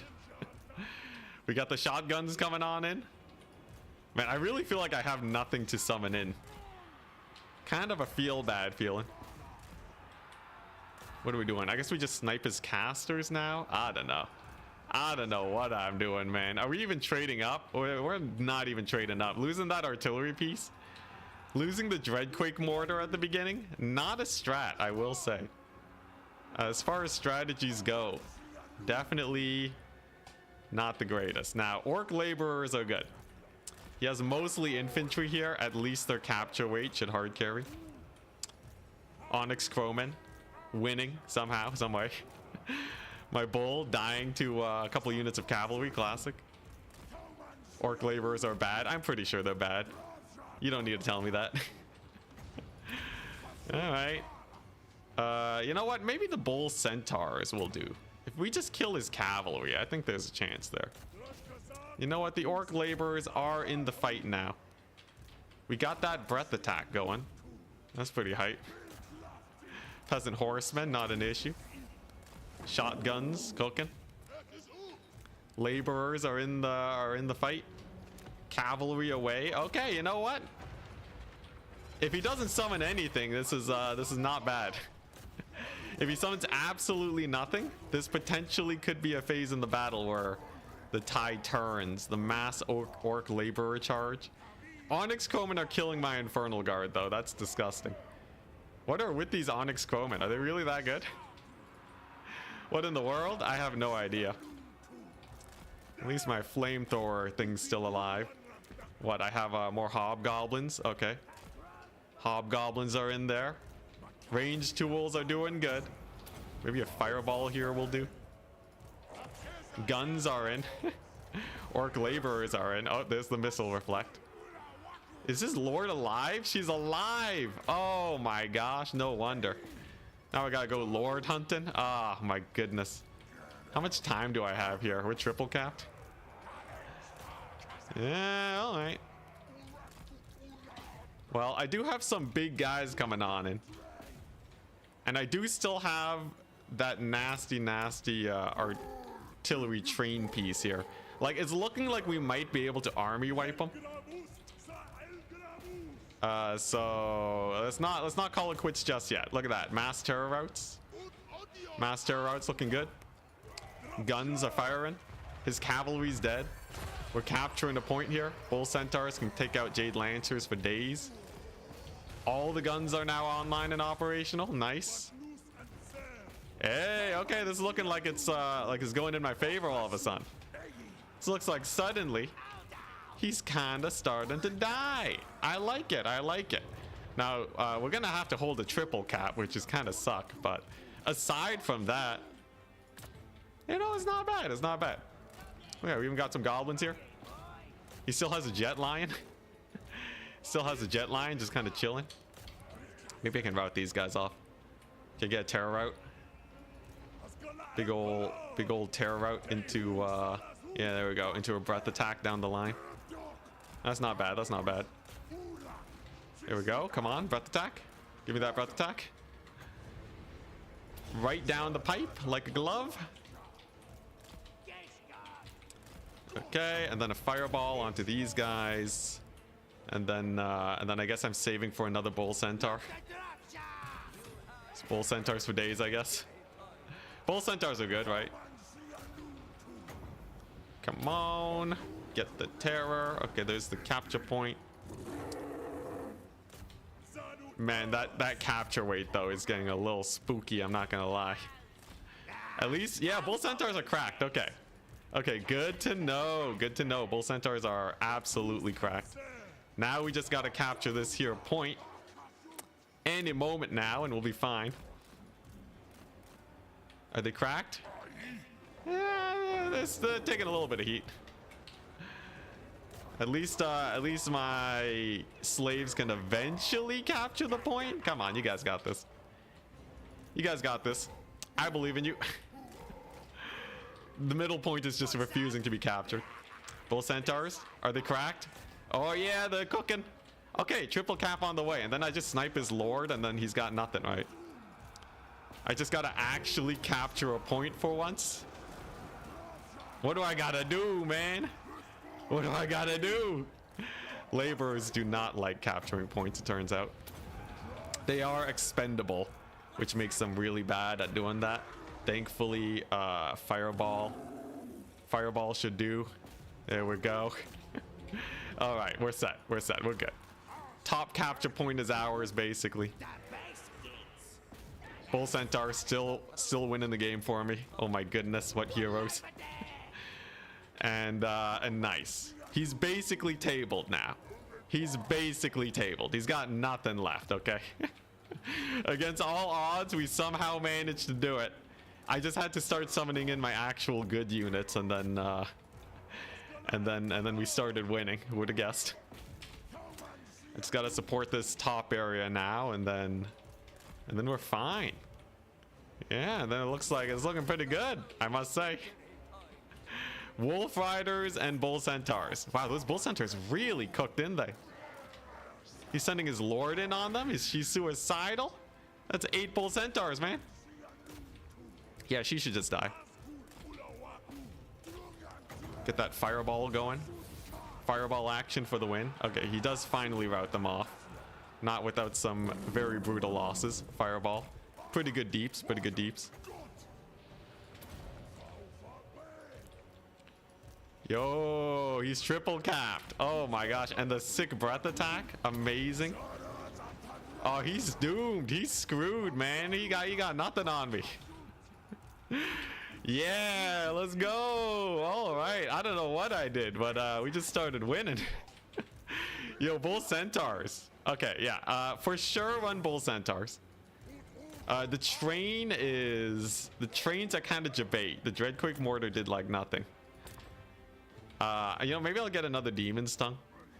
That seems like a good idea. I assume he's gonna start summoning cavalry on this side sometime soon. Or are these peasant horsemen? Easiest fight of my life. His lord is getting chased down now. She's panicking. She's running. Soon she'll be in fireball range. Oh my gosh, those peasant horsemen got annihilated. All right, here we go. The demon's tongue is back. The best train in the world.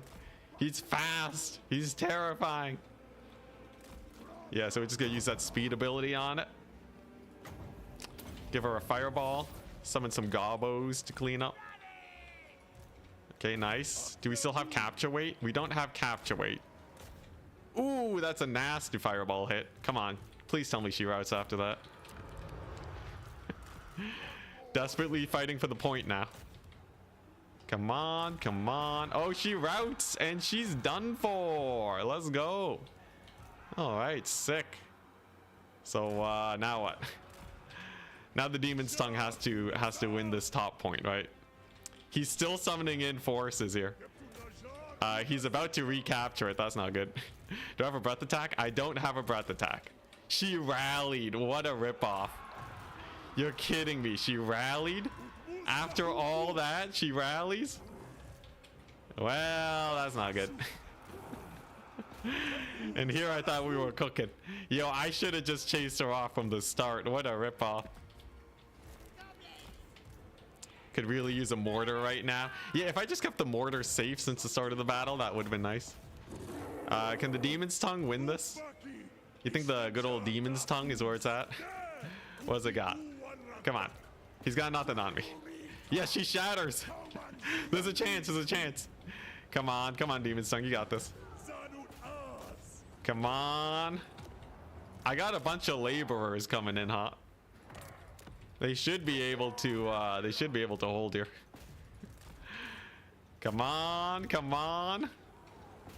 Get a rear charge on him or something. Come on, demon's tongue.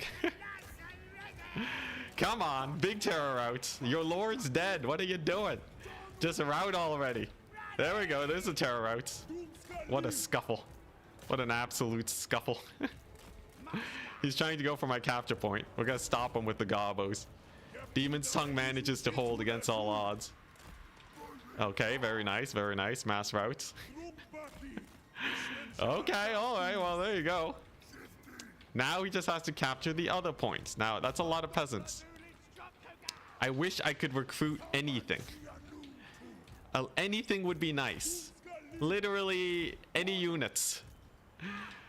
Come on, don't be a fast capture. Don't be a fast capture.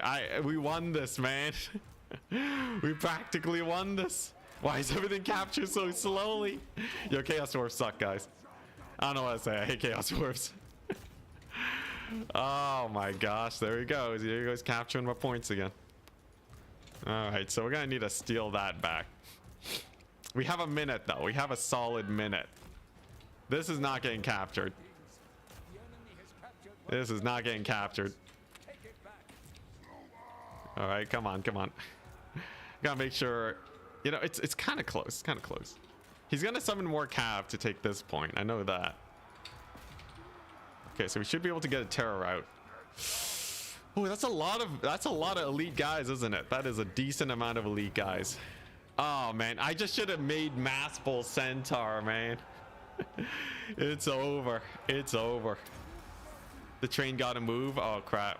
Yeah, it wasn't moving. Yeah, there's no way. There's no way I take this back in 40 seconds. Dang it.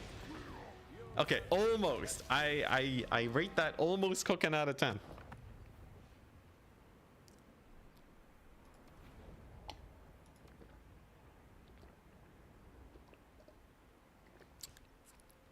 It's true, we did throw away our centerpieces.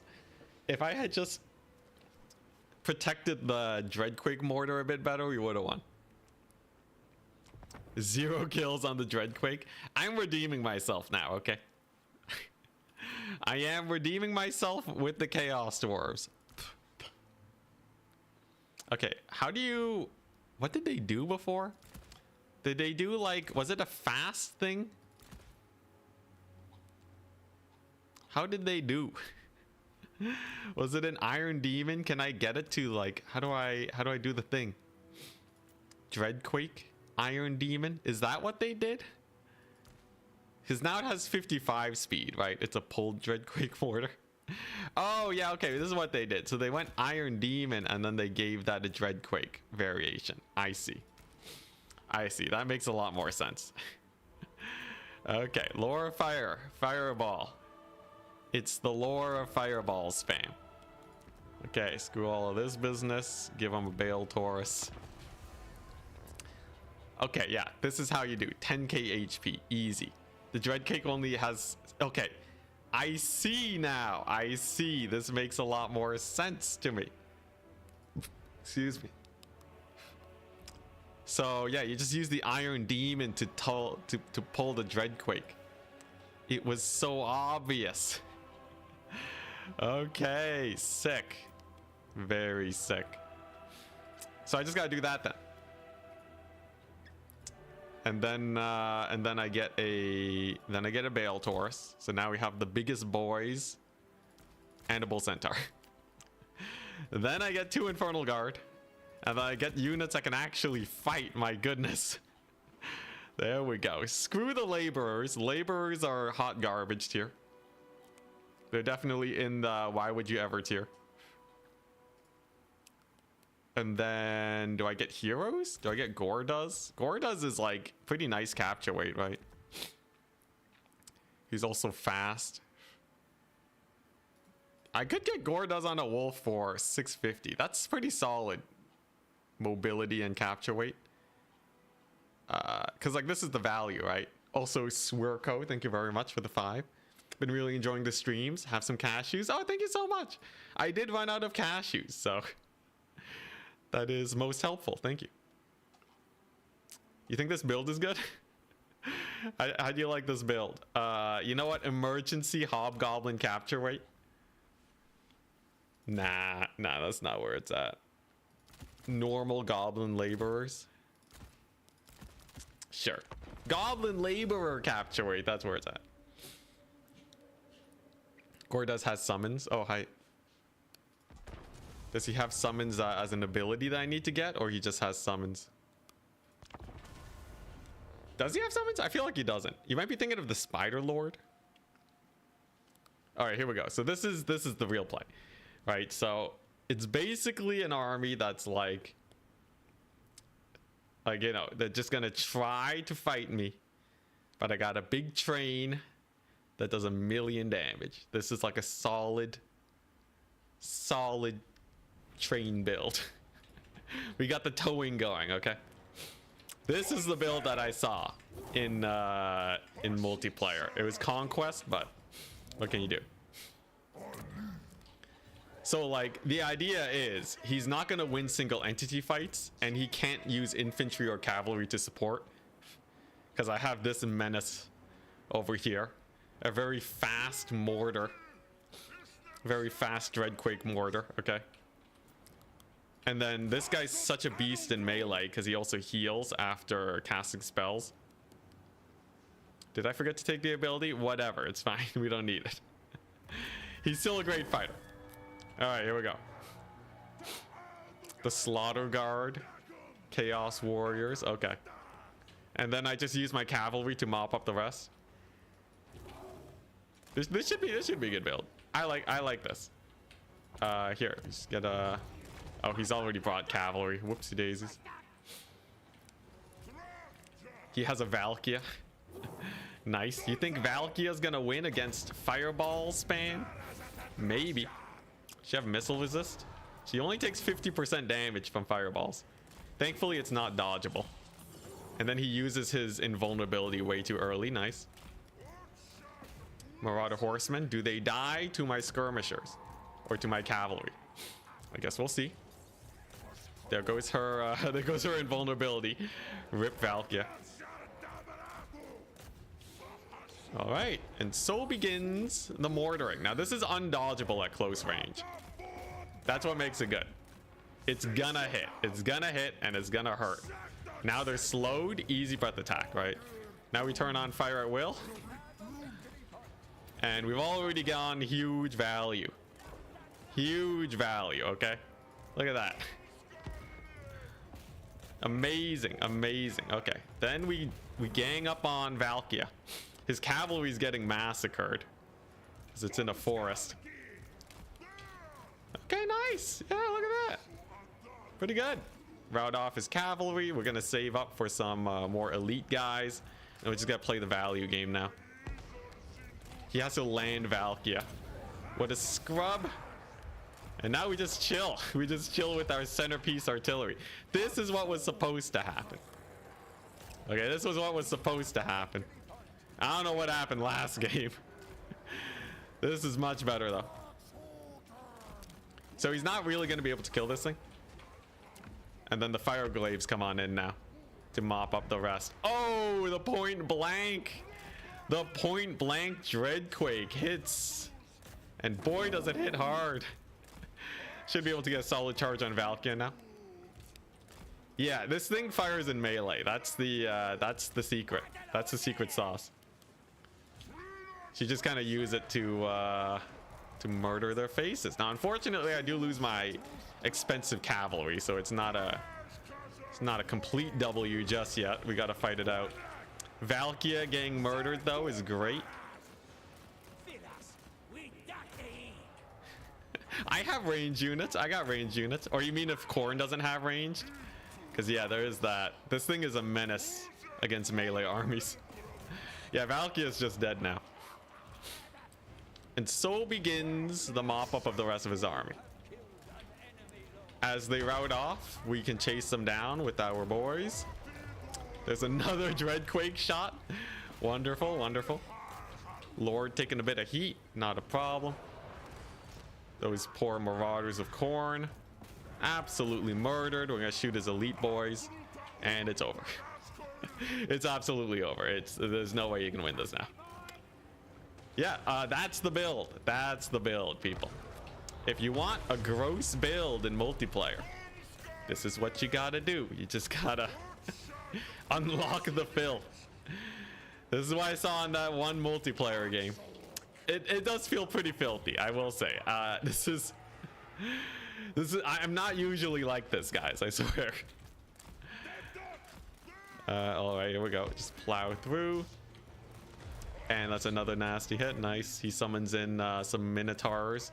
This is why we have the Infernal Guard. Infernal Guard should mop that up pretty quickly. We're just gonna stop these guys from actually capturing by sitting on the point with them. We're faster. They shouldn't be able to catch up. And then Minotaurs of Khorne, we'll go ahead and beat them up. Now this thing has almost 200 kills now. Nice. Pretty good, pretty good. Should be able to trade into his cav quite nicely. Valkia being dead, also solid. I guess we turn off fire at will now. Oh, he overchased. Nice. So this is Khorne Gores. Not a big deal. Come on, Minotaurs. They should go down. And what do I want? I guess more Bull Centaurs, probably. We have secured the center point. That's good. Let's pull him back over here. And yeah, probably we wait for Bull Centaurs. Yeah, that's what we're gonna do. Weird that it's showing the one that's replenishing and not the ones I can already summon. Hobgoblins. Ludicrous speed, by the way, so they're just gonna hunt down the Marauder Horsemen. He's coming for the train. Turn on fire at will. It does have a slowing effect. It's big ol' explosion. Oh, where is that shooting? It's shooting at the Khorne Gores? Not the Khorne Gores. They're already dead. Oh, Lord. All right, well, they're leadership ability procs. Yeah, it's great. It's just it's a surprise every time it shoots where it's gonna land. What a shot. Yeah, that was actually pretty hype. From downtown, man. From across the court. Didn't see that one coming. There go the Minotaurs. Oh, man. Yeah, this is where it's at. I love this. Demon's Tongue Dreadquake Mortar. Now we're talking, okay. You haven't played Warhammer until we've gone the Demon's Tongue Dreadquake Mortar build. It's actually so tanky. 10,000 HP is nothing to scoff at. Oh, there we go. There's the summon. Let's just walk away from that, why don't we? Couple bloodletters of corn. Yeah, we'll be fine. The earlier Valkyr kill is really what just sealed the deal at the beginning, though. You can't really fight without a Lord for this long. All your units are just so much less effective. Let's let the Dreadquake decide the winner. The great thing is that we have no melee front line, so it's never gonna friendly fire me. Good stuff. And look at that flamethrower. Look at that flamethrower cooking. And then the Infernal Guard are great because they're standalone. Infernal Guard are the perfect standalone infantry. They will fight to the last. They're anti-large. Everything you could possibly want. All right, sick. I guess we just get Gore does now. Send them to start capturing points. I still have loads of breath attacks too, so we really don't got to worry in the slightest. Well, it also seems like these breath attacks track pretty well as far as breath attacks go. Like dragons usually miss a lot, but these guys have a nice spread. Yeah, look at that. You just kind of send it out and it does damage. Oh, and he got the Demon's Tongue. Now is he gonna concede? If I was him, I would totally just do my best to snipe the Demon's Tongue. Oh, he wants to stall the game. Okay, I see. Well, I have a massive army lead. I don't think he'll be able to stall us out. Gore does is a decent fighter. He's a very decent fighter. I don't think we gotta worry there. Yeah, let's just bring in these two Infernal Guard to clean up. Technically, he has more capture weight than me. But yeah, there's nothing to kill my Lord, right? Okay, more Corn Gores. Should be able to clean up pretty well here. And then this is why we have the Gobos, right? There we go. So the Gobos, 4 of them should be able to capture a single point, right? Surely they're not so weak as to be unable to capture a point. Surely not, surely not. Against a single unit of infantry. Anything else? I guess we have bull centaurs. Pretty sure Gore does is a big meme. Isn't he good? He's like relatively cheap. 48, 58 melee stats. That's not bad. He's just kind of squishy. He's just kind of a squish boy. But other than that, I think he's not bad. Okay, yeah, here we go. Right. So the true test versus Flesh Hounds. How well do these guys do? I think they do amazingly. They should clap some cheeks, I think. Or these some Corn Gores. And he's actually holding this point pretty well. The Gore does, though. Kills off a cultist. Nice. Do they hold? They're braced against the Flesh Hounds. Yeah, that looks pretty good to me. Flesh Hounds barely doing any damage. They got 44 melee defense and charge defense. Flesh Hounds have 37 melee attack. So they really do pretty well there.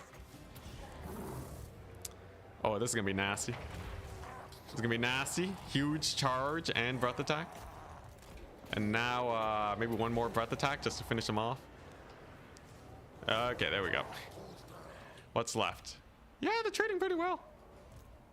Man, those goblins do not capture quickly, do they? Kind of slow on the capture. Flesh Hounds, though, massacred. And oh my gosh, he terror routed while unbreakable. That's just a shame. Big shame on them. Yeah, the Corn Warriors are moving to the center. I'm actually not worried, though. I have one more breath attack and a bunch of cavalry. So repositioning is really no problem for me.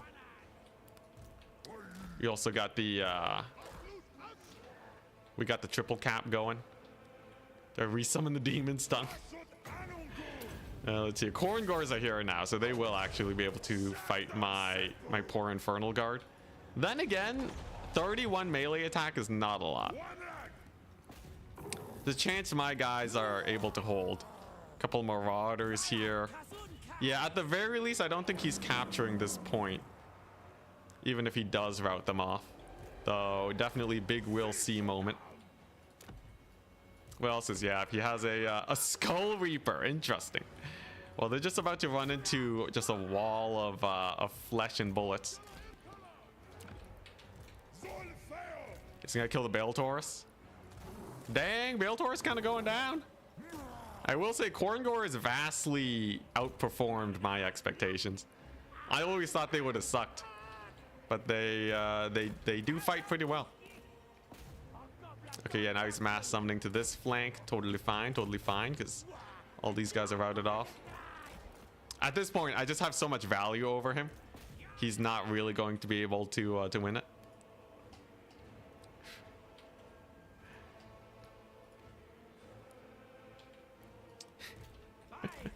I really wanted to do trains, okay? That was actually a non-request indeed. It was trains are just hype, okay? Trains are so hype. I saw it in the game. I saw it on the turn stream. It was sick. Value trade is even. It's not. So the way this works is it's just hella bugged. A lot of range damage doesn't actually get accounted for value trading. So even though like we've definitely traded way better than them, it's just gonna say that it's about even. Just don't trust it. Range damage and spells are both very miscalculated. All right, here we go. We're just gonna time this charge with the fireball. That should do. His poor Skull Reapers are getting massacred. Yep, there's a mass route because he still doesn't have Valkia. This guy, his confidence is immeasurable. There we go. Are you saying the game is buggy? Yeah, it kind of is. You know, I should do another yeah, I should report another bug. Let's see here. We'll call it, let's see, the damage value in domination is inaccurate. Let's see here. We'll just do this while I queue up for the next match.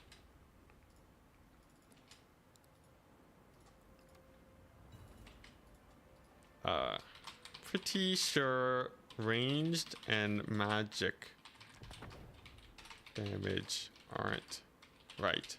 Melee seems fine, but I don't know. All right, there we go. I feel like every day I can post like 5 bugs. Oh yeah, and no healing accounted either. All right, so that's enough Chaos Dwarf action. I feel like I want to try Lizardmen again. I want to get like proficient with them, you know, before the Sotek. This guy locked in right away, so I'm just gonna use that time to build up my stuff. He is Lizardmen. Okay, Lizardmen v Lizardmen, and he left. What a guy. He doesn't like mirror matchups? They're not that bad. There's so many different ways to play Lizardmen. I feel like it would be interesting.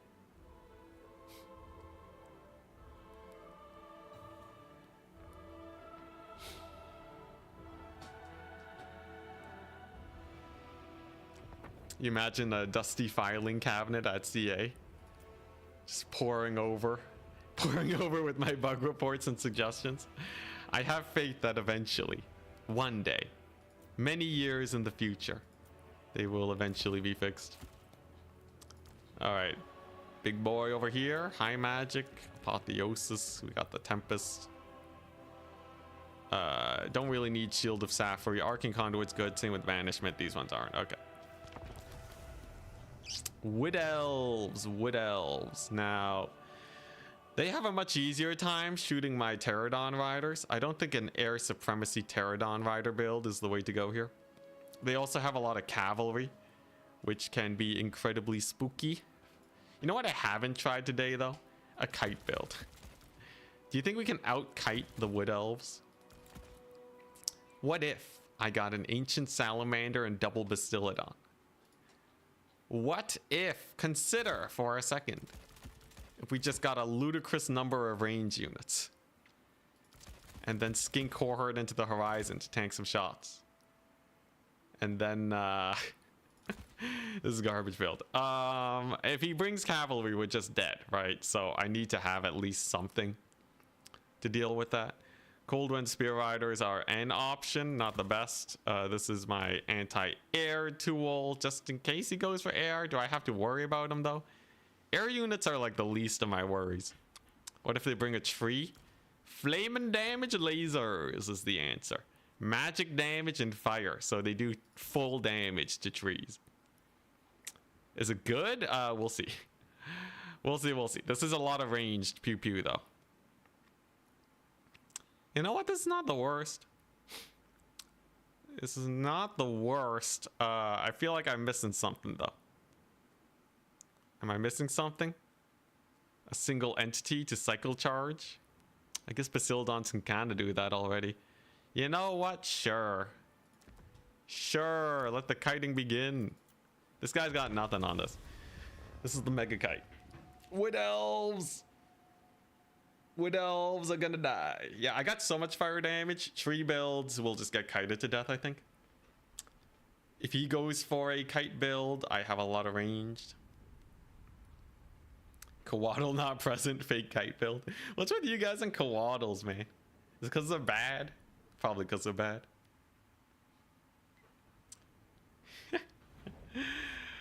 Oh, man. You're cautiously optimistic. The scariest thing I could go up against, also man, it's a tree map. Scariest thing is like a mass Glade Guard build, which is probably one of the more typical things elves could bring. Here's the thing though, okay, here's the thing. I got a lot of skinks. If he doesn't have enough Eternal Guard to defend, we win. Also, I got sick micro on my Salamander. You guys don't know how much I've trained, okay? While you were playing campaign, I trained in the Salamander, the ways of the Salamander. It is amazing. It is amazing. Unkillable even.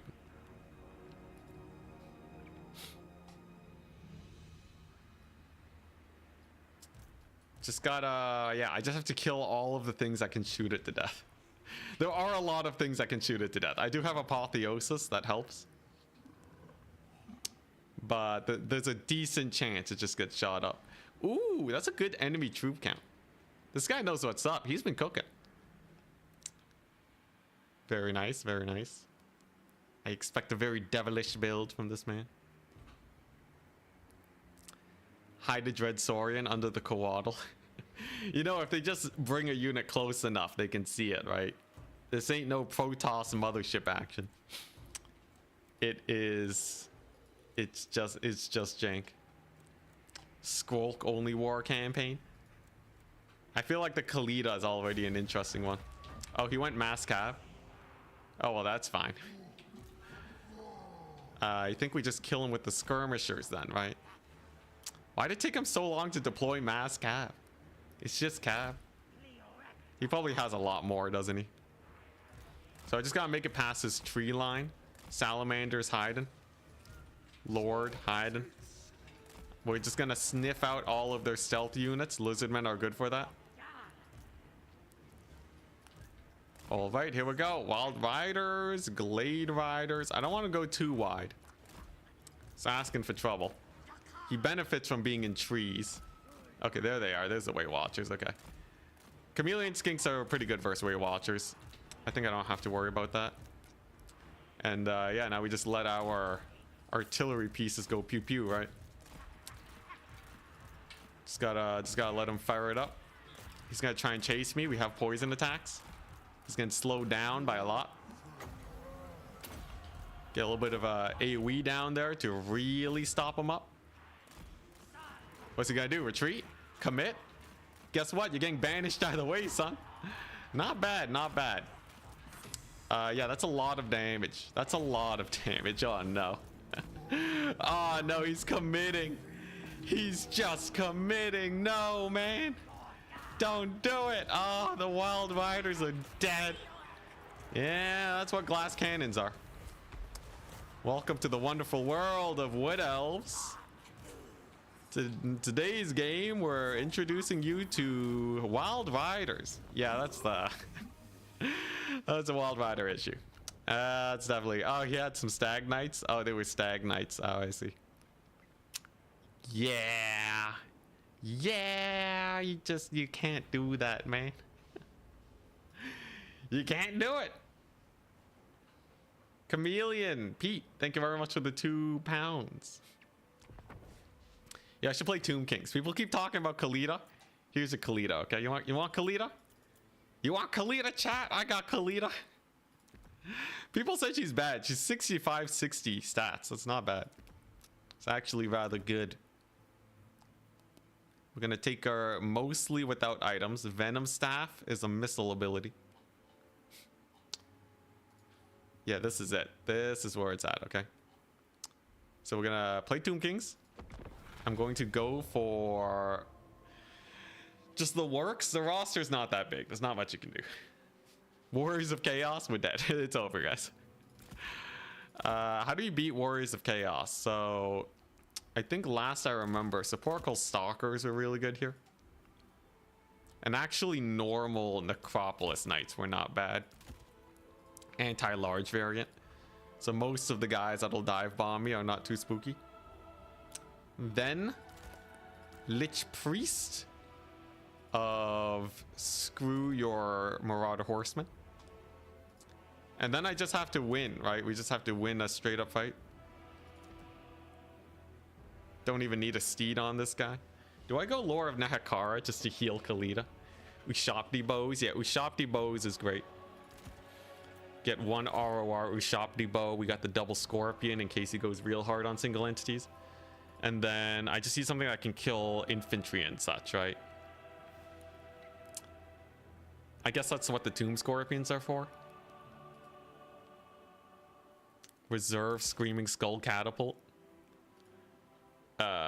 Chariots. Chariots are good. Skeleton Chariots. Nakar Horsemen are great. I have no infantry to speak of. Let me remedy that real quick. Excuse me. All right, here we go. Prepare yourselves for the no infantry Tomb Kings build. It's a good one. It's this is it.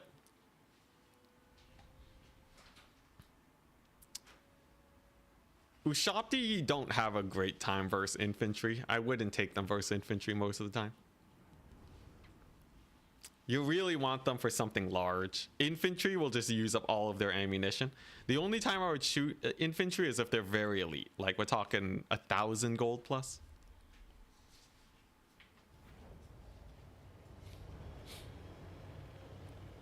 Let there be light. All right. Here we go. What does he got? He has 9 units. I have Necropolis Knights. We got the Stalkers going. We'll put them forwards. ROR shop, you have AoE, kind of, but not really. They're shotgun shots. Not exactly like the best thing. Oh, okay. Aspiring Champions and Marauder Horsemen. Okay. He's bought a fighter squad. I'm pretty sure my fighter squad's better, though. I have anti-large for days, man. He's just gonna get shot up. Oh, this ain't gonna be pretty. He bought 2 of these guys? Oh, they're just Tzeentch heroes, huh? Interesting. Prepared to be stalkered. And he's already dead. Wonderful. Fun fact, they also have charge. They have charge defense against large. This is the worst thing you could possibly do right now. Are you crazy, my dude? He is trying to get himself killed. Good to see, good to see. I guess we just need something for his cavalry now. So couple horsies should do. And a few Fate of Bunas, and then I think we're cooking. Oh my gosh, his lord is taking so much damage, man. All right, he's taking a forest fight. Pretty sure that's in my favor. These are Marauder Horsemen, not Masters. So it's a lot of damage that they'll be taking. Aspiring champions are in, but his lord is already dead. Behold the power of Tomb Kings. They're just kind of good. They're just kind of good if you YOLO with your units. Look at that. Khalid's actually kind of cooking too. Those Necro Knights are doing good. He's just running circles around me though. That's pretty jokes. It does make it where I have to constantly reposition my poor Ushapti. Now, do aspiring champions cook? Not entirely sure. Fate of Buna deletes that unit. That's not a problem. Yep, his horsemen go down to the stalkers. They really just needed one volley, it turns out. His lord does return, though. What will he be able to do? The answer? Probably nothing. Now, he does have a triple cap on me, so we're gonna have to pick up the pace a little bit here. He Fate of Buna my stalkers? Fate of Buna does not do a lot of damage to stalkers. I would not recommend it. It only does damage to units of 25 entities and above. You can see right here, right? And because it's just kind of... Yeah, because stalkers have 10 entities, it's actually just getting half damage. Very undervalued. Some Hellstriders of Slaanesh. I think we win a 2v1. Then again, they are Hellstriders of Slaanesh. They're kind of terrifying. And what does Khalida got? She has a missile attack. Does that kill Marauder Horseman? I guess we shall see. It does. It did a little bit of damage. Not the best thing I've ever seen in my life. Definitely not the best. Not the worst. I have seen Wolf Riders. Okay, yeah, Hellstriders of Slaanesh are painful, man. They are painful. He has the missile cavalry. They're being a pain. He sent them into melee. Interesting. Well, I'll happily take that fight. And then, do I go for Scorpions now? Probably. Scorpions are like, you know, they're just an awesome unit to just send in there and get kills. Do I have another Buna up? Not quite yet. Unfortunate. You know, he's actually trading pretty well. It's not over just yet. I do have a unit of stalkers that are still alive. His aspiring champions are surprisingly hard to kill, but I'm pretty sure the Tomb Scorpions will put an end to that. And the Marauder Horsemen, while annoying, are starting to eventually get worn away. All right, come on, Khalida. Oh, she didn't use a missile spell. I totally thought she did. I'm gonna abandon that right side because screw Hellstriders. All right, and let's just capture this point. Let's just capture the point and get myself some... What do I have here? You know, the aspiring champions are actually better than I thought. Even more better than I thought. Okay, you know what? Tomb Scorpions are the way. Tomb Scorpions got that anti-infantry in them. All right, they 100% kill aspiring champions. He's kind of cooking though, this guy. He's kind of cooking. Like, I'm running out of time to actually capture here. It's just a little bit embarrassing. Maybe another Fate of Buna just to kill off that high ammunition cab unit. That should do pretty well. And then we're just gonna start bogging him down with infantry, because it seems like he doesn't have that much infantry outside of his champions. And we should be fine. Khalida totally wins this, right? Just a couple Hellstriders. Come on, Khalida, his lord. Oh, he has a regen lord. No wonder he's so hard to kill. Oh my goodness, those aspiring champions don't die. Like, I know they got a buff recently, but dang. Kind of impressive. They really don't die. They're just grinding. What in the world? Yeah, we're gonna get wrecked here. If I'm not careful, we're gonna get capture pointed, because they just keep fighting. Well, that's unfortunate. What do I get then? What am I to get? He does another Buna on my stalkers. Inefficient, but they are really expensive, so it's probably still worth for him. More horsemen? This guy's made out of horsemen. He is made out of horsemen. Okay, how's his lord doing? Chaos Lord. Still alive against all odds. I don't think there's any chasing him to death or anything. Yeah, he definitely has more value than me. The game's lying again. It says I have more value, but in reality, he has way more. Because it just doesn't track more out of horseman damage. Oh my goodness. Oh my goodness. Come on. Yo, I got nothing. I got nothing to kill this. I should have gone for like a single entity doomstack. Khalida is just not cooking either. She is just slowly trying to kill the aspiring champions to no avail. Decided to boot up some domination against randos. Hey, nice. Your opponent let you take 3 points and just tried using archers to shoot your lord while not engaging. Yeah, that can happen. You just have to pull back a little bit and then take a big fight. Just remember, it's not all about the capture points. Sometimes it's about just killing your opponent. Okay, we're dead. Okay, that was a brutal fight. Yo, Tomb Kings? I do not have my thumb on them. Maybe try some good old infantry. Mass infantry would be okay, but I think the horsemen would still shoot me to death. I gotta redeem myself. That was a terrible Tomb King showing.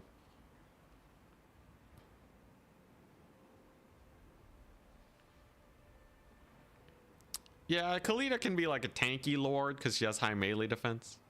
I really needed her to kill some fools though. Yeah, the aspiring champions. I just couldn't take them down. I guess the buff really helped them out way back in the day. If I needed a way to take them down though, it would have been single entities. Oh, it's out of region. Yo, hi. All right, Tomb Kings again. We're locking in.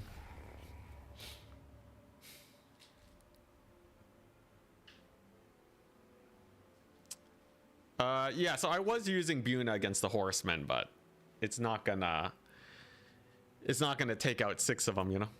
All right, it's corn. It's corn time. So what I want to do, you know, giants did get a buff recently.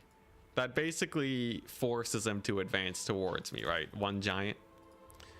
Then the rest is just like, hey, how well can we defend a giant? Obviously, corn shreds infantry like no one's business. You know what? I'm still gonna try and make Khalida work here. At least this time we have a lot of time to bump and grind. She's relatively cheap if you don't take a lot on her. This is +5/+5. That's not the worst. Sure, so a little bit of an AoE buff. It's like a bunch of chevrons on my guys for a while, you know? And then it's corn. It's corn, you say. How much mobility could he possibly have? If he goes pure mobility, he dies to skeletons, right? If he doesn't go mobility, then I can win the fight and then use 2 chariots to kill him. Right, like we get a Sphinx here. Sphinx of Uzkap. We have I don't need Ushapti. I need a front line. These guys take damage to fire. Yeah, just go for like a bunch of Tomb Guard. And horsemen. A couple horsemen. Yeah, it's I don't have magic. Oh god. Oh lordy. Oh lord, you know, I don't need magic, Square. I don't need magic. Yo, why is outer region locking in so fast? Come on, man. Why you gotta do this to me? Whatever, we're gonna beat him without magic. Corn has magic resist anyways. Rip, chosen of the gods. Now the giant's gonna carry. It's true, yeah. Corn doesn't have magic. I don't have magic. Scorpions.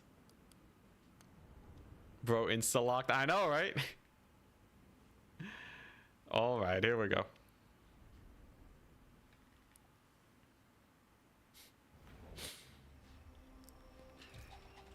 And what do we got here? You know what? Screw out. Insta-lock the deployment. You want to go? All right. My deployment doesn't actually matter. So we're just going to do this. Sure.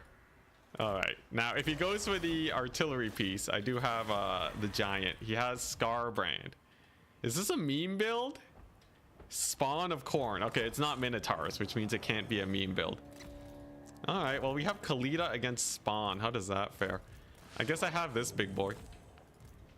Khalida main? Yeah, we're fine. Oh, he's juking with the Scarbrand. He's in the forest. All right. Now, what do we do here? Are these Marauders? Like, a quarter of his army is Spawn. A good chunk of his army is just Scarbrand. Pretty sure the Giant has anti-large. Should be able to run him down. Does he not see my chariots? He actually literally doesn't see my chariots. Yo, that's jokes. Its shots are not as homing as I thought they would be. Okay. Hello, chariots. What are you gonna do, son? You're not fast enough to take him on. Let's go. All right, hype. Marauders of Corn, left undefended, are faced with a brutal charge. Holy smokes, chariots. I love chariots, man. They're great. Khalida should be able to fight Scarbrand. Now, there's his actual elite units. My cavalry's in the back, ready to strike him down. All right, Khalida plus the dude. He's going for the charge. He's going for the charge effect on my guys. All right, Giant. I guess he's shooting Scarbrand now. He's obviously going to micro Scarbrand quite a bit. Tomb Guard versus the Wrathmongers. Chariots versus the Wrathmongers, perhaps? That should go pretty well. And then I just got a swift... I got an easy big charge on him, right? With my cav. Scarbrand's going to have a bit of a hard time if he gets charged here. Especially because we also have halberds. We rout off his infantry. Very nice. Scarbrand taking big hits. Fear the Khalida. Fear the Khalida. Fear the Giant, maybe?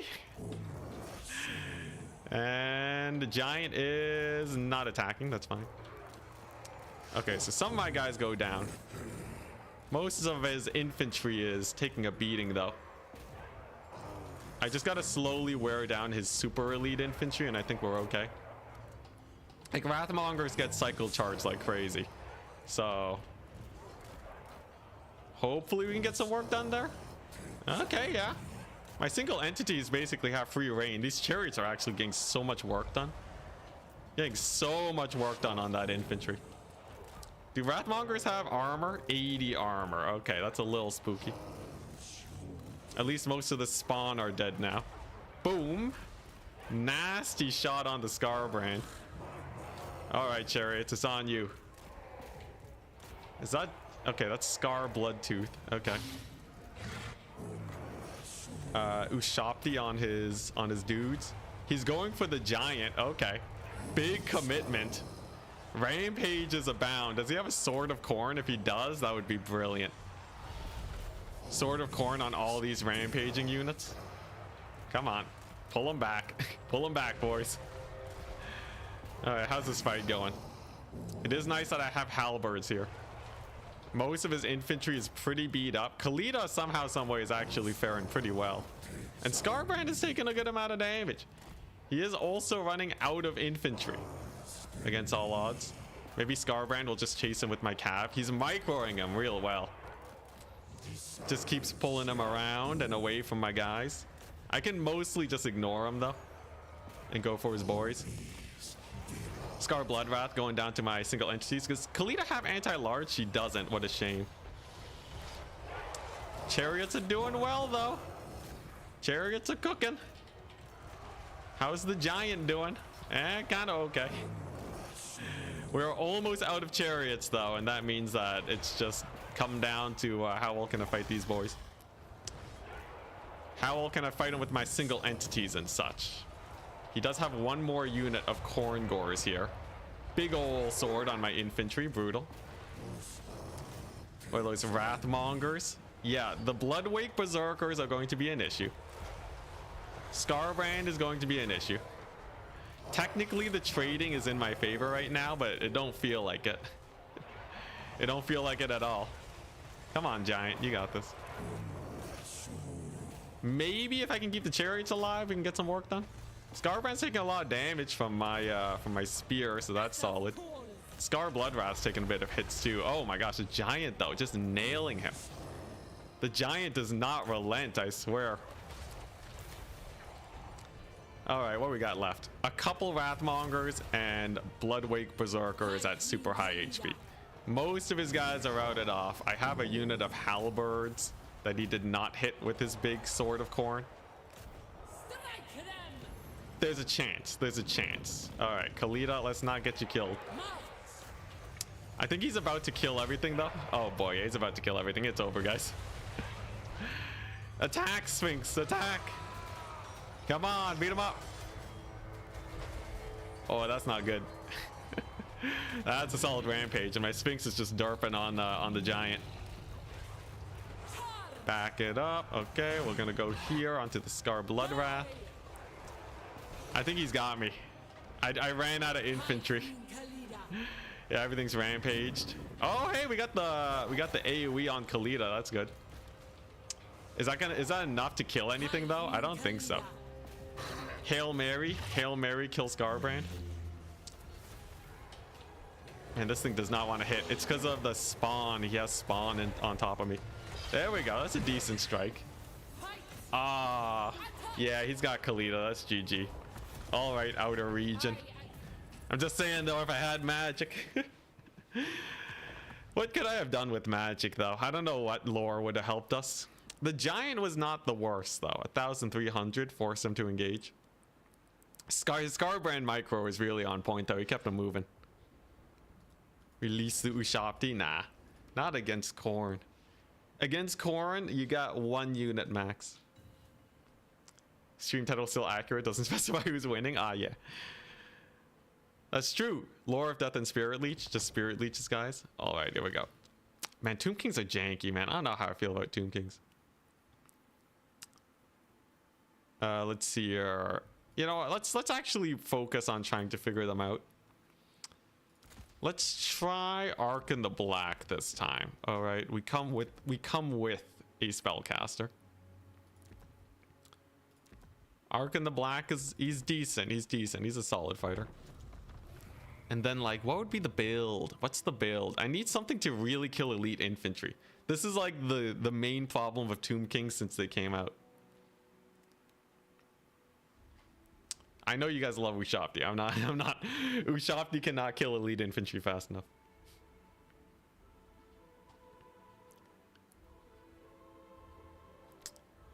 The chariots are okay. Aren't they all about the Tomb Guard? Yeah, but Tomb Guard died to most dudes. Okay, it's Cathay. Interesting. It's Cathay. It's Cathay. How do I deal with them? Hit him with the carrion. Ooh, you know what I should have had? 1 Eyes of the Desert instead of the giant. Do I go mass kite build? You know what? You guys keep talking about bow shafty. Fine. Here's your bow shafty. You want a bow shafty build? You want a bow build? This will do, right? It's relatively fast. The slowest speed unit we have is the giants. We're talking melee Ushapti. Fine, there's your melee Ushapti.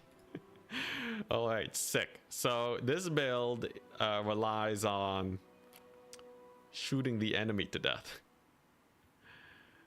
It's a pretty good build. It's a pretty solid build. Yep, there we go. Oh, perfect 0 spend. Hey, Jester XDX, hello.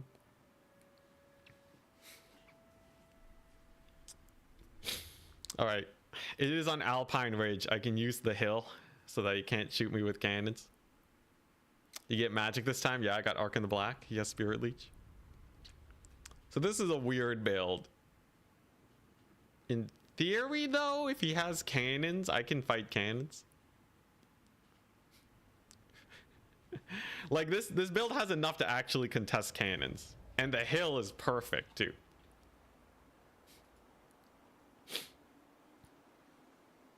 We'll see. He might also just capture the point and we lose.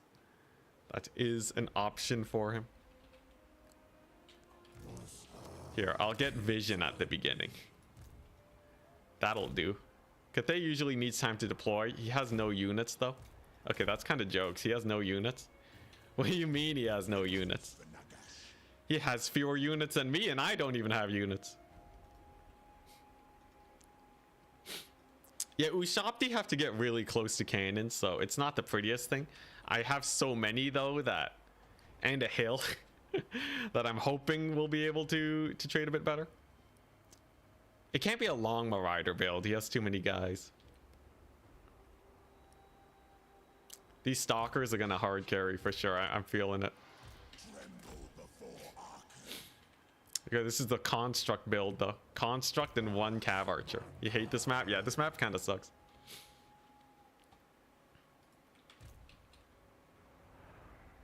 You had the same amount of Boshafti and they lost. Did you have 2 giants? The 2 giants have 350 range, man. And they're accurate. Yo, there's no way it takes them this long to deploy. You have no units, man. Come on. Let's see what he's got. Wait, it's just a box? Oh, God. Oh, my gosh. It's over. It is over, man. Oh, no. Oh, jeez. It's over. What's he gonna do, man? Well. Easy clap. Yeah. Yeah, easy clap. He probably brought the worst build possible versus us. I think it literally does not get worse than this. Does he have he has a green terracotta, dude. It does not missile mirror. Does he not? Is this the first time he's run this build?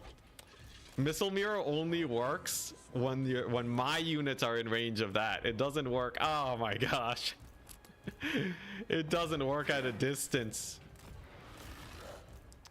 Well, it was nice knowing him. Game over, man. I guess we just Spirit Leech Miao Ying now. I'm shooting his mate. You know, if Missile Mirror worked this way, in the way he expects, this would be a pretty funny build. We would die. Unfortunately, it doesn't. So it's over. Yeah, the good old noob box. It's a classic, man. It's a classic. I guess I'll just keep hitting the giant. Why not? Okay, so there's all of his guys routed. I guess we'll just shoot Miao Ying now. Oh, he's going for the giants. He's going for the giants. Man, CAA, I wish the multiplayer scene was big enough for matchmaking, because this is definitely brutal. And Miao Ying is now just gonna get obliterated, right? Yeah, she's gonna have a bad time versus many Boshafti. Oh, the giant's coming in. He's coming in for vengeance. You got this, Miao Ying, I believe. Does she have magic attacks? I think she does. There's no point going for the resistances. All right, nice.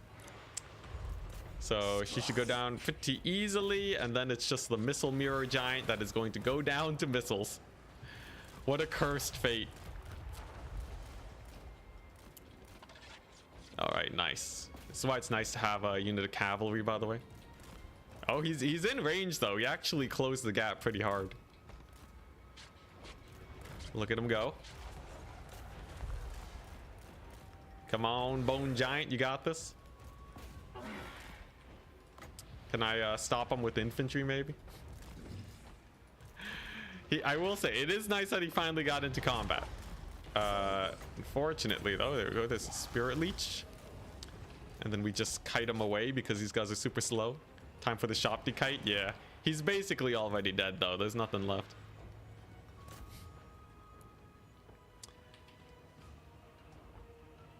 Okay, do a Carl Frane's game. I feel like, yeah, maybe one more Empire game to end the day off.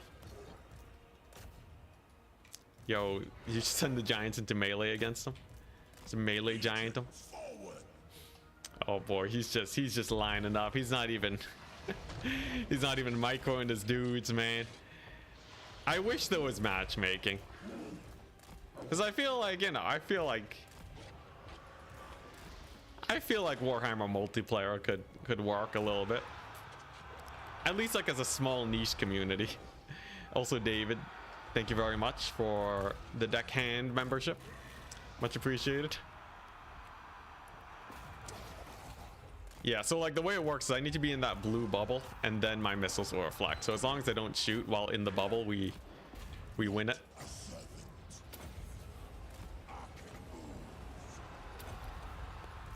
There we go. That's a solid skelly summon. These guys do magic damage, right? Yeah, they also do magic damage, man. Everyone does magic damage. Bloody everyone does magic damage these days. All right, it's Miao Ying. It's Miao Ying versus the world. Can she take it on? I don't know. Things are not looking great for this guy. He's still confident. I guess when the entire enemy army is ranged, it's fine to be a bit confident that maybe they'll be able to grind, but the Usopp there too fast, unfortunately. Oh, he transforms, the mad lad, going out with a bang.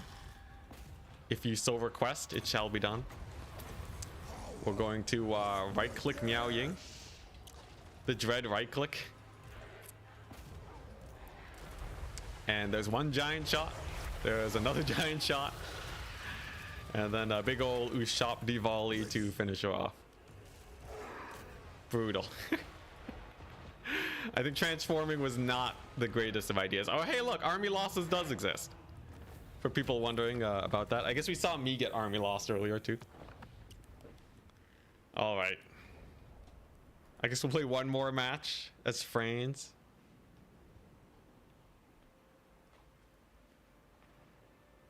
One more friends game for the day.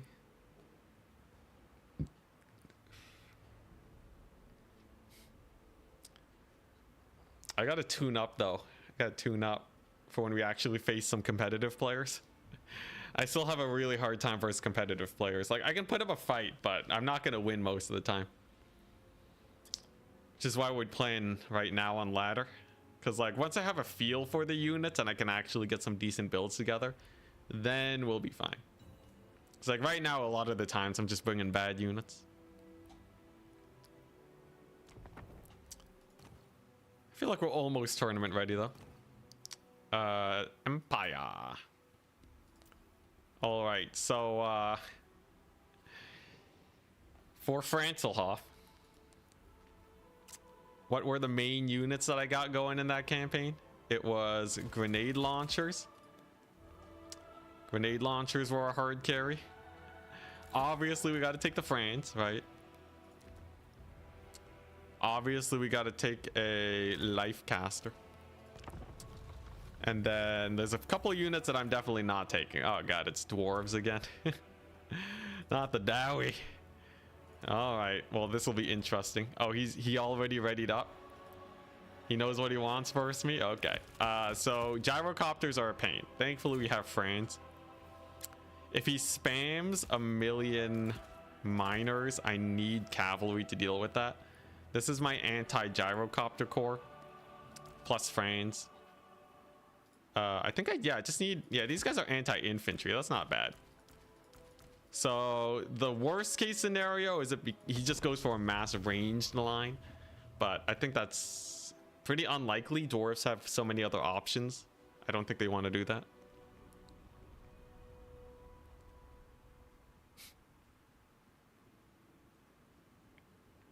He has no infantry.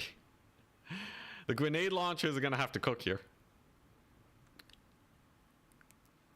They'll do well against basically all the infantry though. Franz will be great. Yo, this is a cool map. It's kind of hype.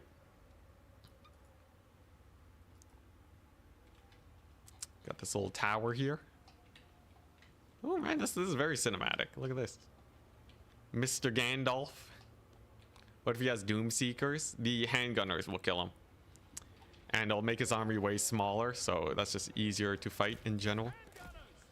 How wide is his army? Not that wide. So my normal crossbow stack probably would have done well too, but this'll do, right? And you got our forces here. Okay, we'll give them some time to deploy. This is going to rely heavily very heavily on how well I can squeeze value out of my grenade launchers, because I spent a lot of money on them. It's kind of buggy with flyers. Let's see, competitive Goblin Hewer build.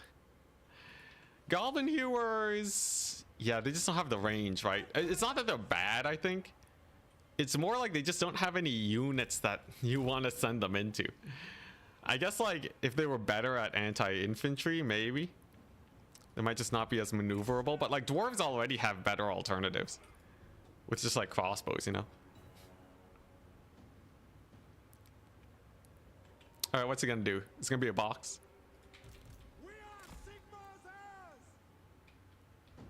They're good at shredding large targets. So are Thunderers. And Quarrelers. And Cannons. And Gyrocopters. And Giant Slayers. Or Demon Slayers. Like, if you're talking about large targets here, I'm pretty sure the Dwarves have enough options where they don't gotta worry about large targets. You know, I'm sure Goblin Hewer is great at killing them, but I don't know.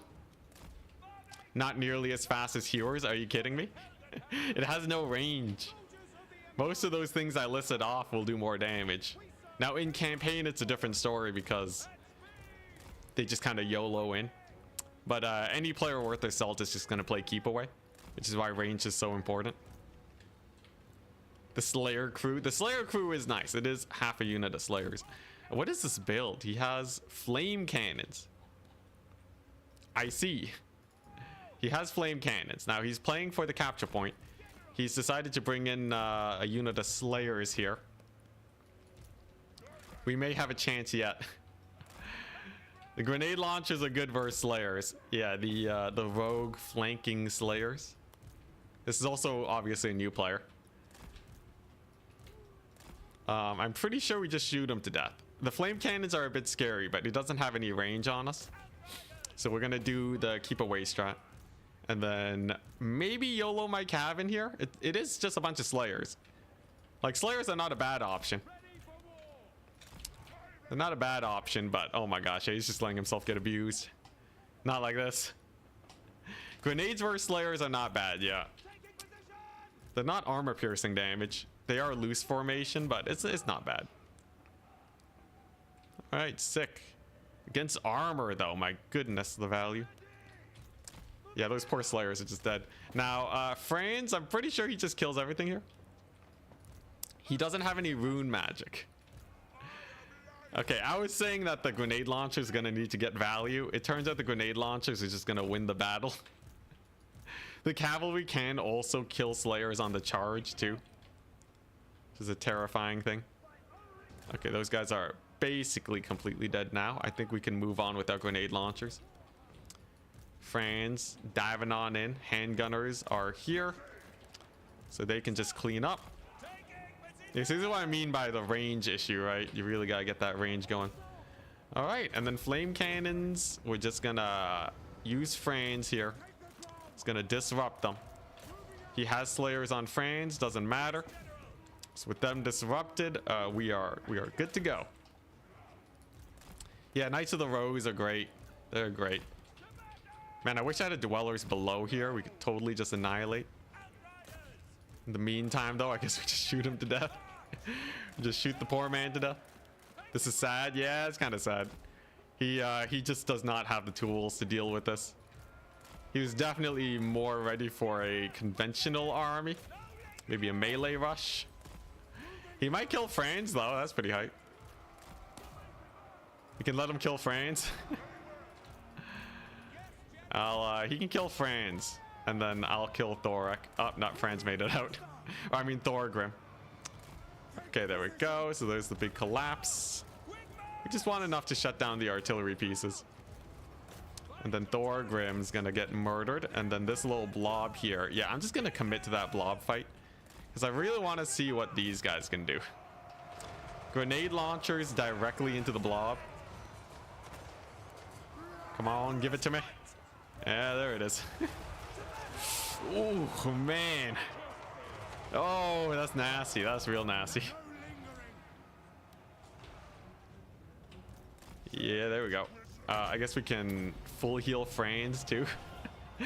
Technically, this could have been winnable with almost 0 losses if I played it super sweaty. I'm not, because this guy doesn't deserve that, but the brutality is real. Oh my goodness, that's another nasty volley. France can shut down the artillery. He has a little bit to do versus a build like this. All right. Great success. Great success. You know, maybe this will inspire him to try out an Empire build. Mayhaps it will. Mayhaps it will. There's the army losses. Oh my goodness. He still has the capture point. I hope it's not still giving him hope. You're not going to win by capture tickets, man. Almost hit ×4. This is not campaign. That would have been so BM. All right, there we go. France is there to look handsome. Yeah. You know, if you think about it, this is how that old France Total War campaign played out. The Dwarves just played way too wide with their units. They got shot up by grenade launchers.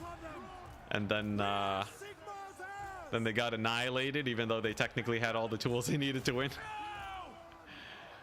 All right, 11 more Slayers. And so they fight. Look at him go. Can I even target him? Can't even target him.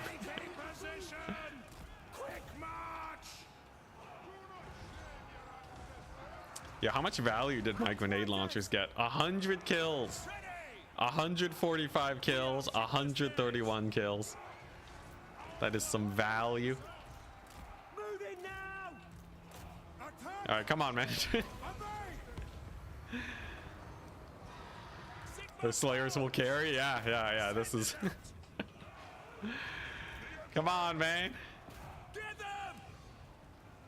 You know, those capture tickets. I technically don't have the capture point yet. He might be banking on that. All right, here we go. Yeah, the 1 Slayer. Oh, 4 Slayers. He has 4 Slayers left. I will say, he did almost kill France. That was pretty impressive. The YOLO move on France was a bad idea. Good to know for the future. There we go. Pyrrhic victory. Right as we get the capture point too. GG's. I learned a bit about Vampire Coast today. I learned that I still don't know how to play Tomb Kings. And we got a little bit of Lizardmen practice in for Lore Master of Sotek. Yeah, if he had different artillery, he would have had a much better chance, for sure. Like maybe some grudge throwers, who knows what. But anyways, next stream is on Monday. For today is Friday, and we take weekends off here. Lore Master of Sotek's going to get a coaching stream by me, so all of the stuff that I've been learning today, I can just shove towards him. Should be good. Should be good. Yeah, so keep an eye out for that. Have a wonderful weekend. And I will see you guys on Monday, 1 p.m. EST. Adios. And thank you so much for the donations, by the way. The support helps very much.